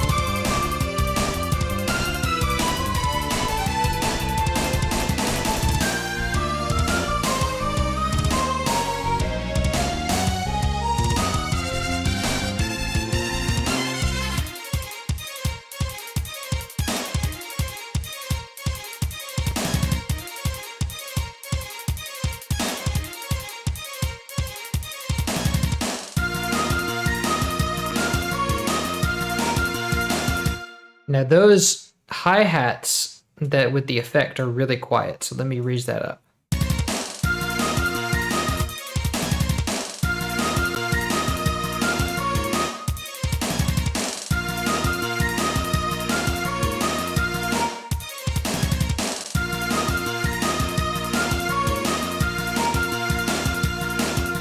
Let me also saturate that a lot harder. Yes.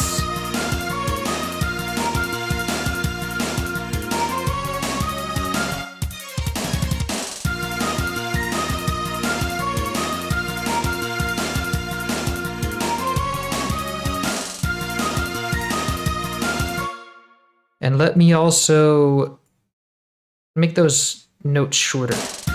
Yes.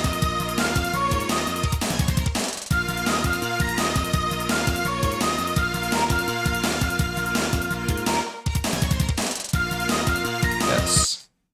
Now this. Okay, so I want to then excite it. That works.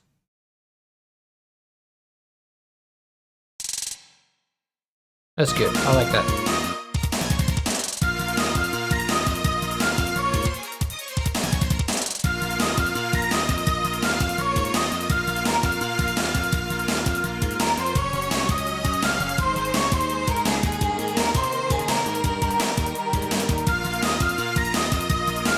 I think the choir is kind of loud too.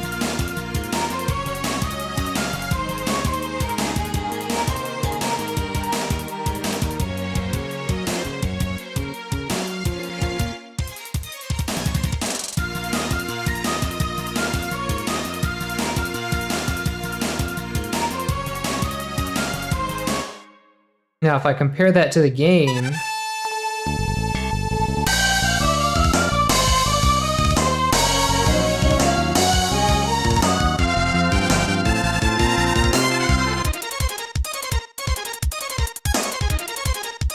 Sticker bush? No, this is not sticker bush. This is something else. Ooh.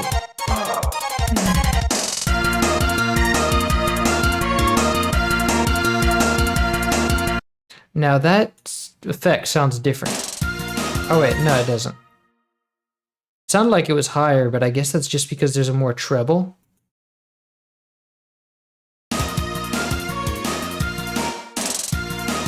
Yes.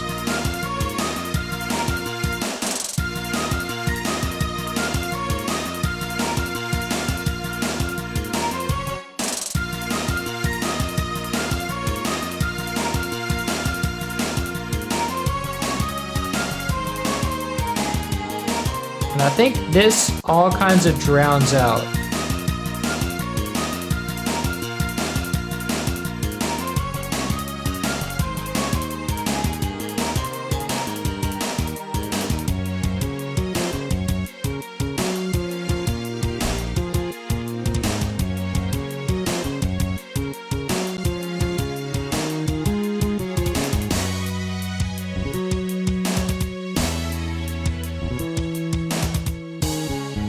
And now the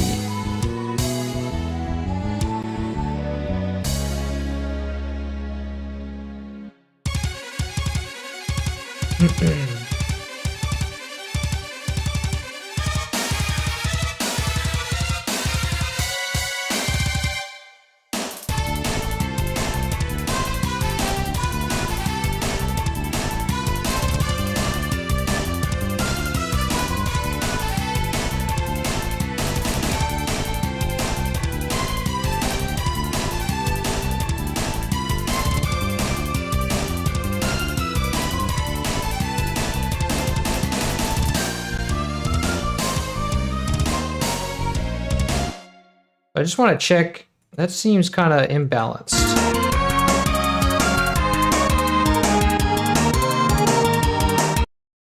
Yeah, I think that the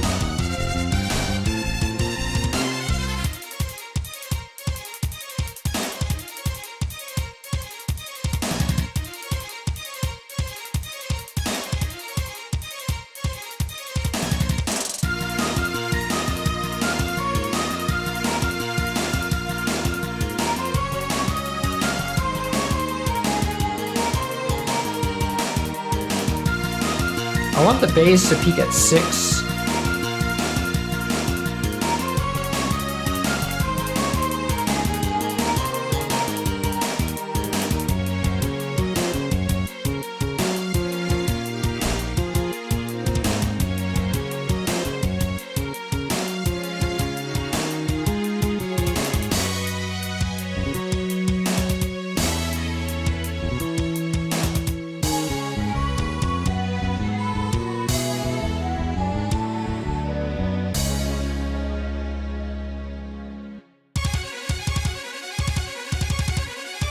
Let's see.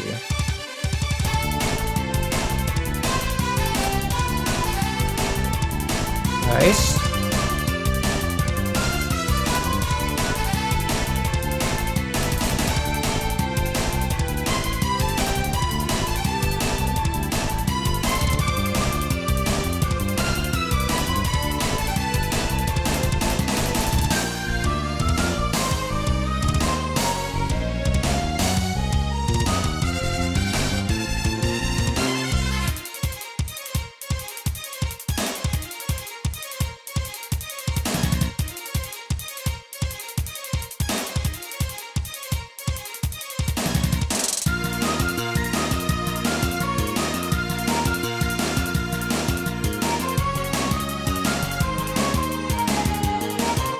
Okay, so that works, I think, as far as levels go. Now let's go master it. So I'm going to put Maximus and let me configure my lows.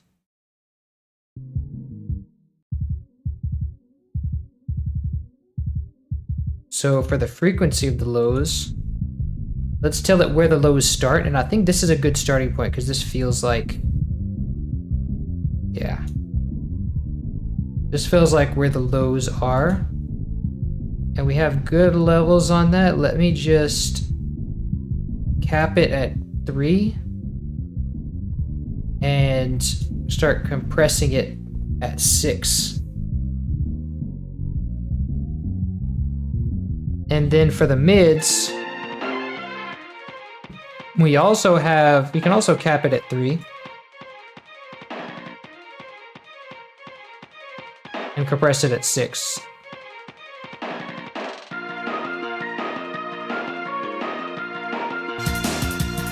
And then I think we don't have to do anything to the highs. Actually, I do kind of want to cap the highs because they're really loud.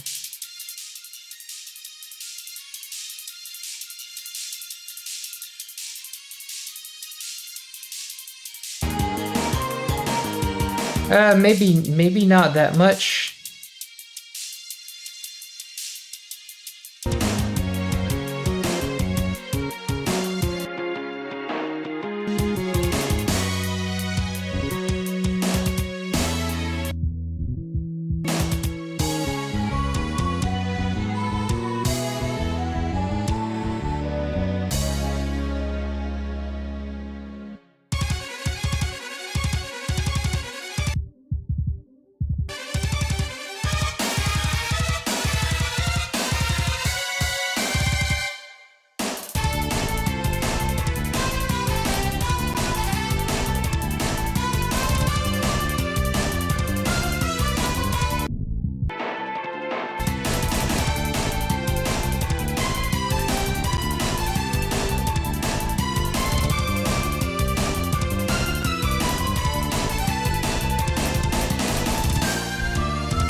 So I kind of want to do I kind of want to boost the presence here.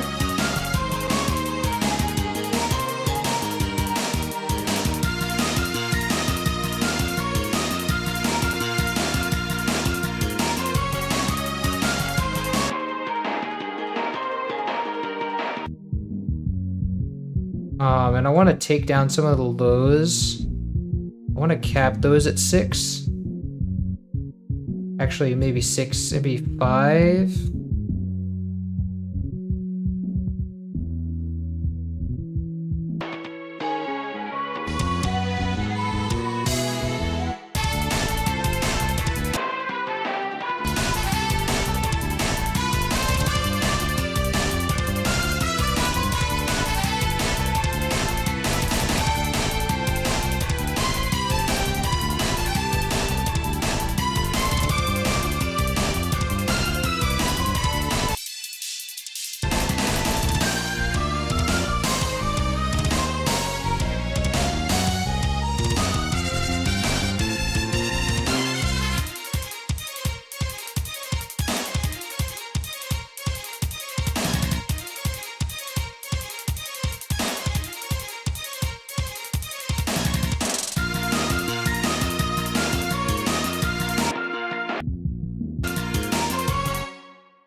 That's cool. Let me listen to this on my speakers.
Okay, I think that works. Now let's give it an ending. Let's see what the ending should be like.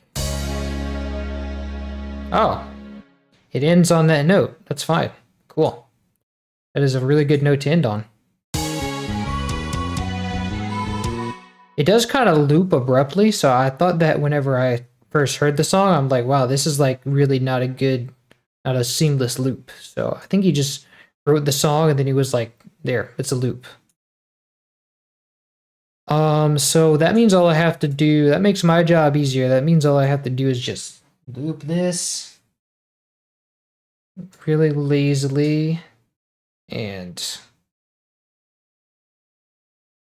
I need a time marker here.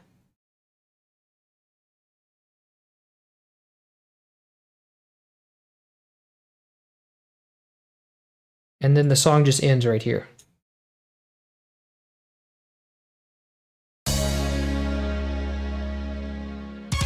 Oh, I forgot about that flute though. I have to record that flute and then we'll be done. So the flute parts, let's see. Which parts are flutes? No, it's only in the last channel.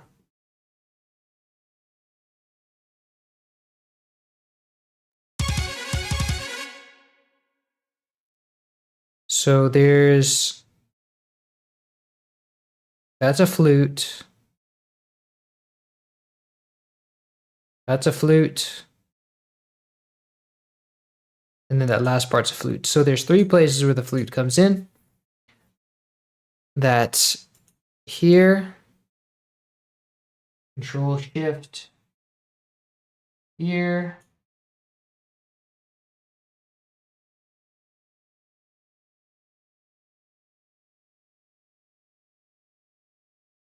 Oh wait, there's this and this. So I'm gonna find first empty and call this flute. Actually, I'm not sure if the flute has any envelopes or anything. Let's see. Oops.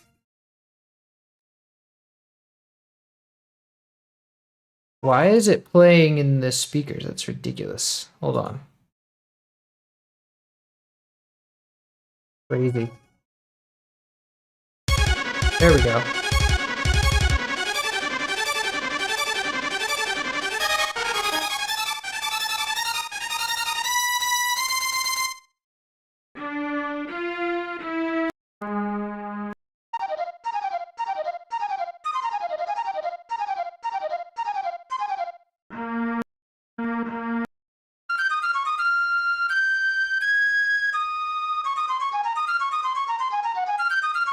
So we do have both an envelope and vibrato on this flute, so I will need a special pattern for this flute. So, and I do have that. So I want to paste this into MIDI outs, and then I want to set this to beat.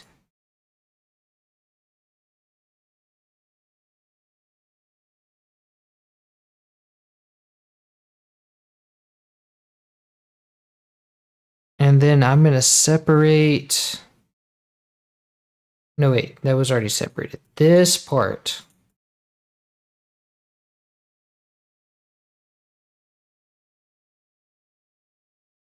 Need that to be right here.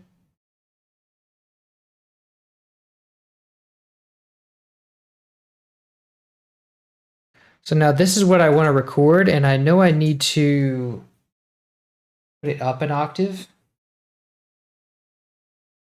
So let me turn on the TG.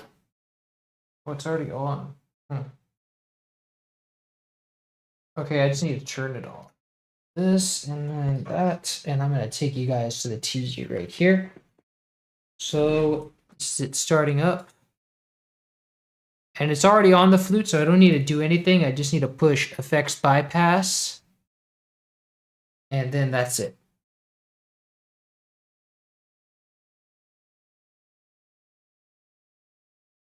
So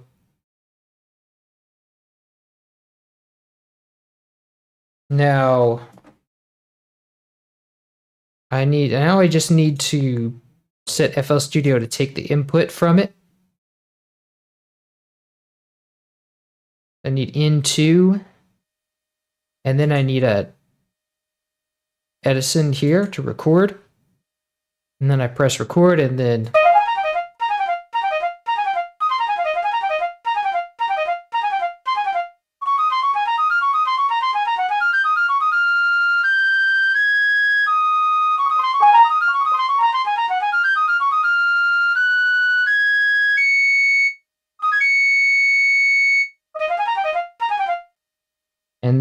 I just trim the side noise. No, normalize first, trim the side noise.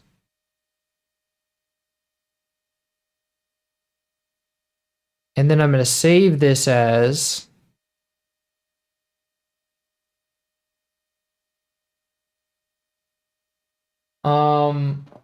let's see, dance underscore loot.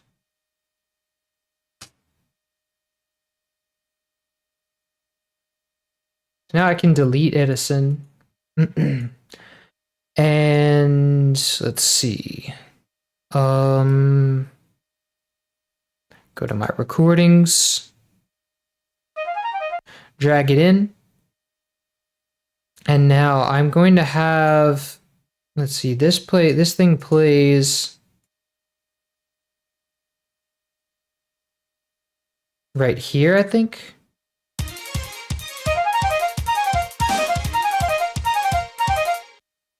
And I want to turn this down, so I'm going to go into the volume multiplier and go to negative 50%.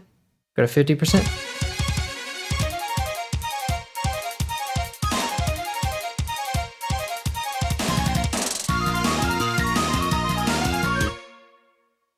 And now I want to cut this recording here.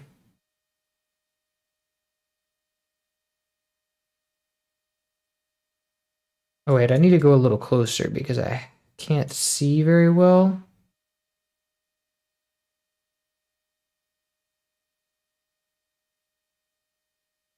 So let me go hold Alt and go back into this. All right. And then the next time we have a flute is, let's see. I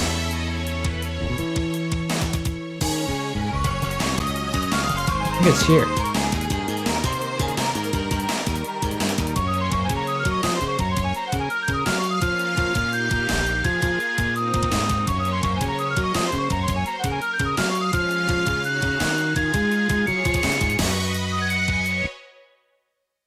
Okay, and then I make another cut here.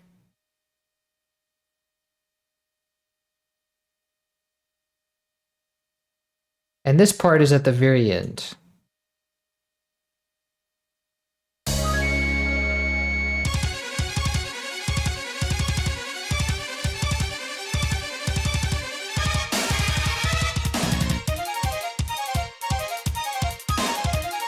Okay, and now the panning of this flute is center so far.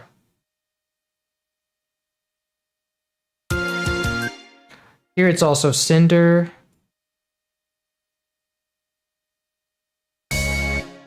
Looks like it's just centered panned all the way through. That makes it easier on me, but what's not going to be easy is this envelope. So let me remove the spaces because I don't need them anymore.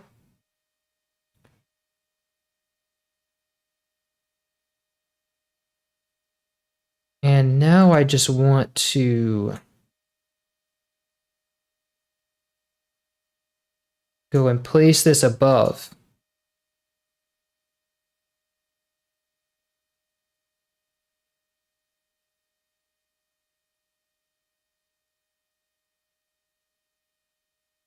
Let me zoom in a little closer, make sure I'm not cutting anything off. Okay, good.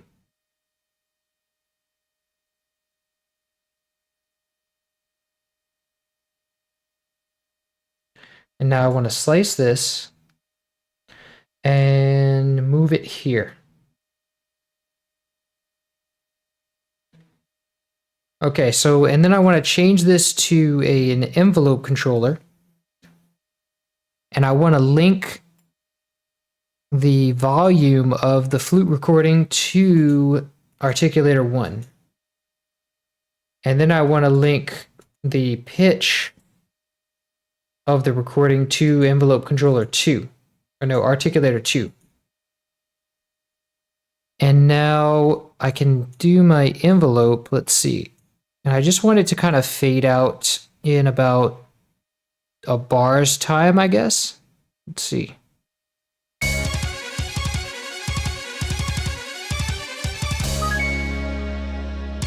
Nah. I want it to be like 2 bars time.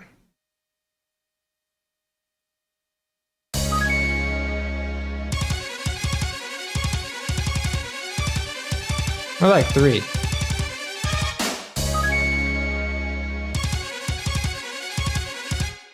Let me see in the original how long it takes to fade out.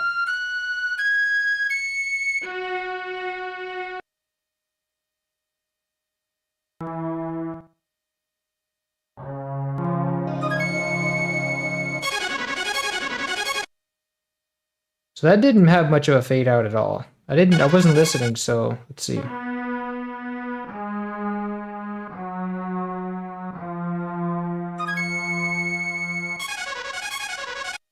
Yeah, that actually did fade out quite a lot.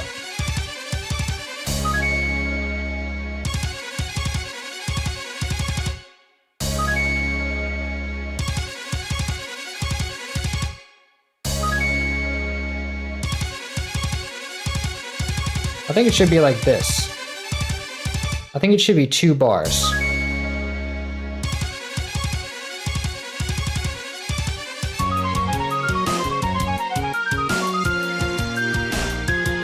Actually, maybe 3, yeah.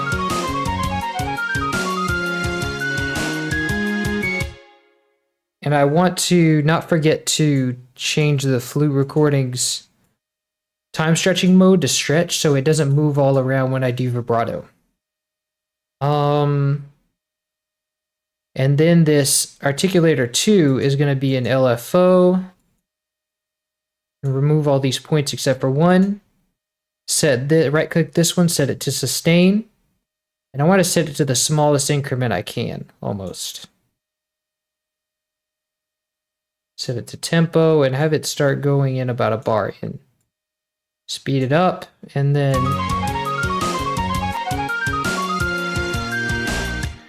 let me set this to a mixer track and call it flute.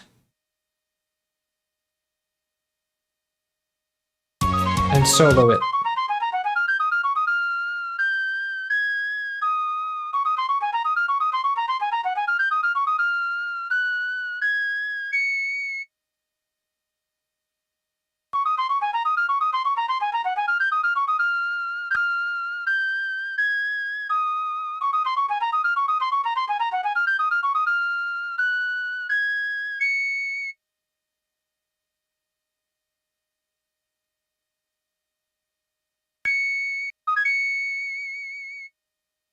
So it should be a little weaker than that. And maybe come in a little faster.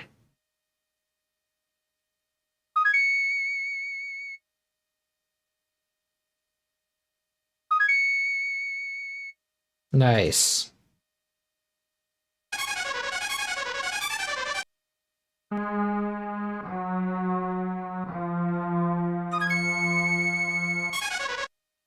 And I think it takes a little longer to get to full scale.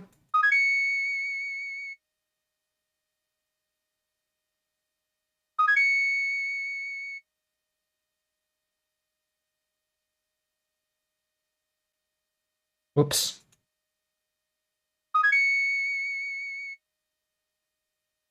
Nice. And now let's send it to the reverb, the orchestra reverb. Nice. And so now let me just kind of mix it.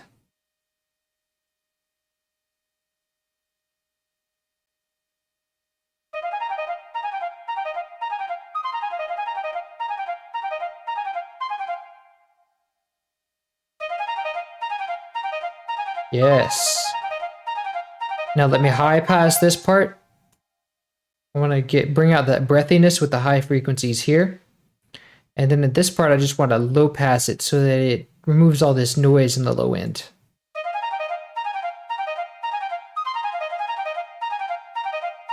Yes.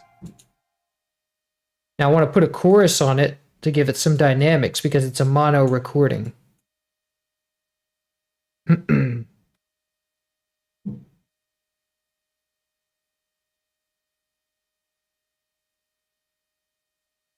And then I want to give it some saturation.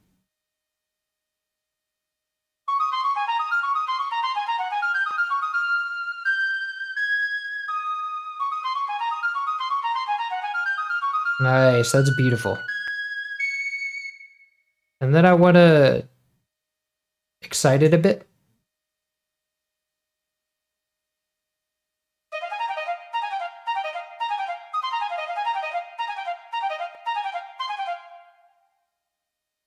That's a little bit too much, I think.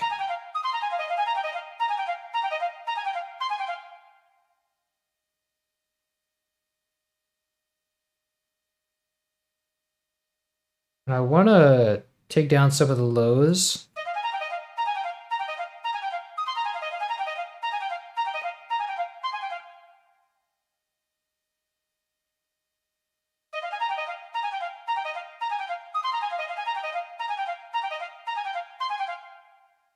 Nice.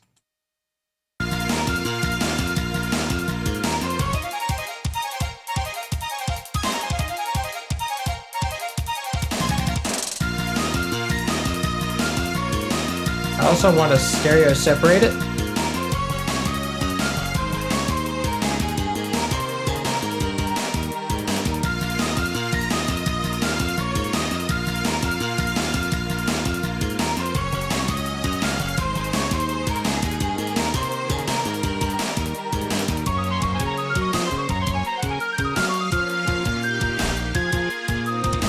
I also want to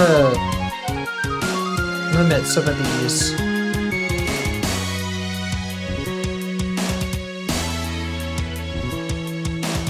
Putting some volume compression on the flute to limit what's going in.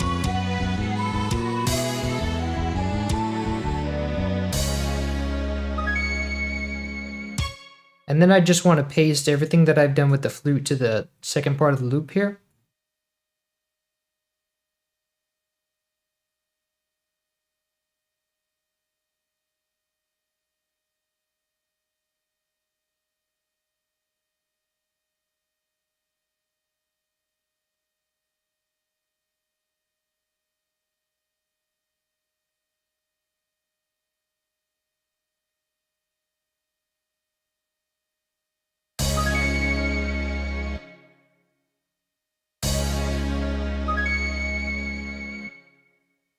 And I don't want it to end so abruptly. I want it to fade out those last notes.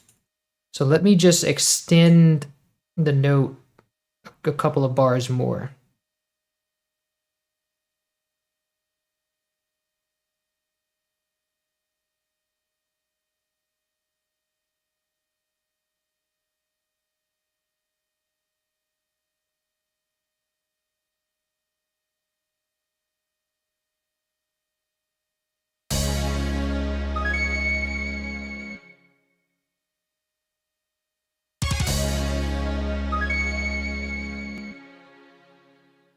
And the bass too.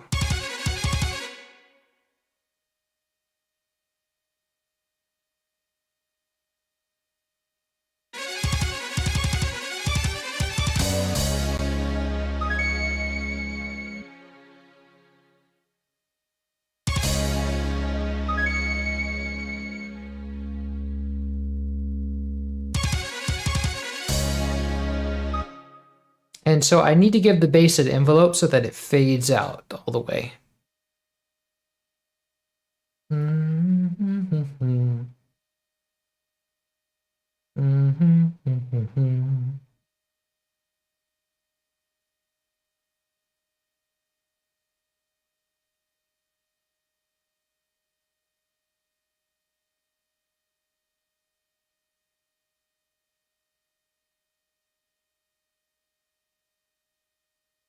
Let me give it the same as the other ones, like 5 seconds.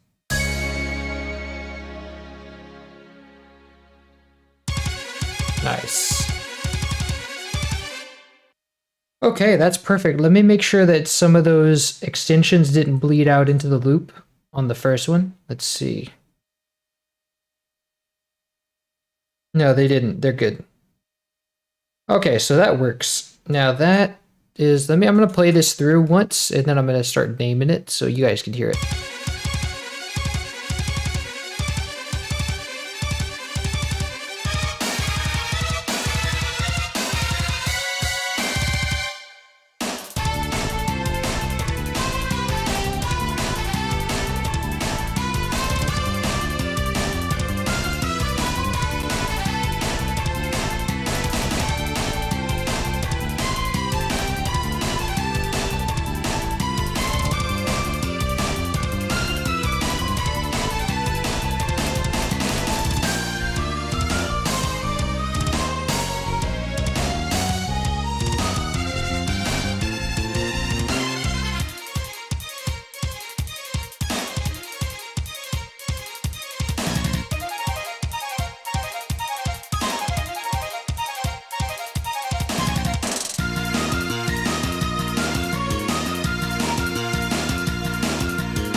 Ooh, ooh, I crashed. Wow, that happened in an instant.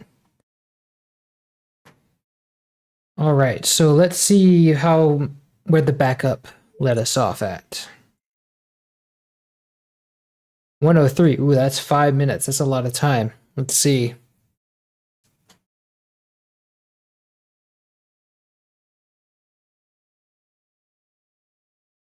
What was the last thing we did? Let's see. I know the last thing I did was move this crash around. So that was gone. Let's see. What did I do before that? Oh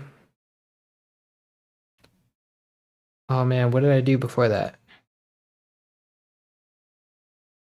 Oh, I reduced the bass on this on the basses a little bit.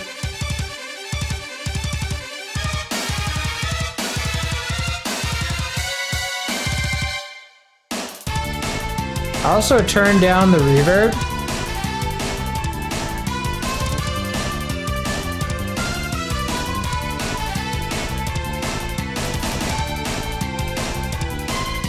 Also reduced the bass here.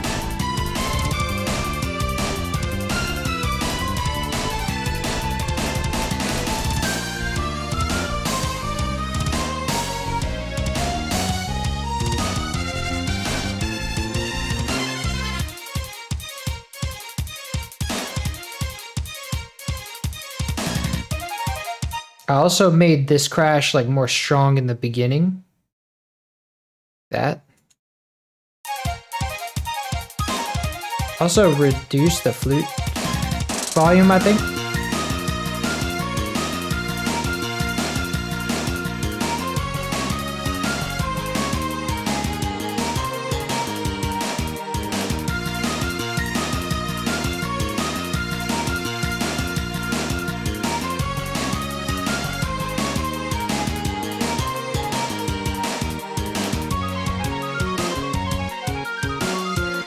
Okay, what did I do before that? I hope I didn't lose anything else.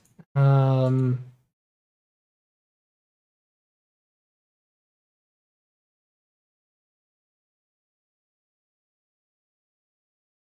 remember copying this over, copying the flute over. Let's see. Not really sure. I think I'll just go with if it sounds good, it is good.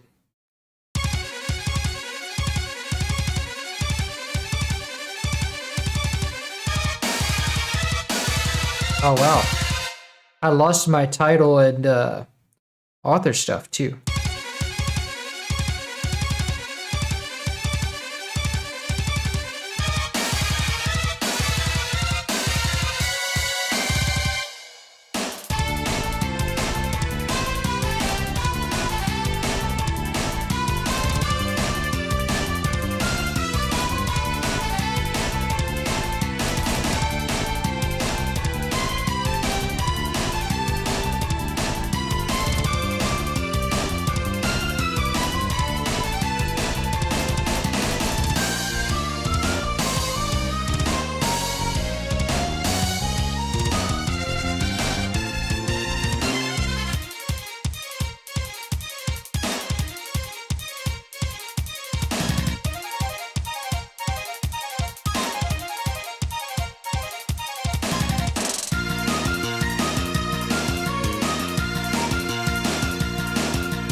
Let me also save it just before I lose anything else, before it crashes again.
Nice. All right, well that does it for this. We will be on tomorrow with let's see what is coming up. The next one is Now Flightless Wings. So Now Flightless Wings and The Second Truth on the Left will be tomorrow. And this video will be up on YouTube. The video for both of these will be up on YouTube tomorrow morning. This is one of the best dang songs on that OST. Ah, yes, it's a very good one. It's a very sort of like an orchestral rock thing. All right, y'all. It is time for bed for me. It's about 1:15 a.m. here. So I am going to hit the hay. This is Jam and Sam signing off.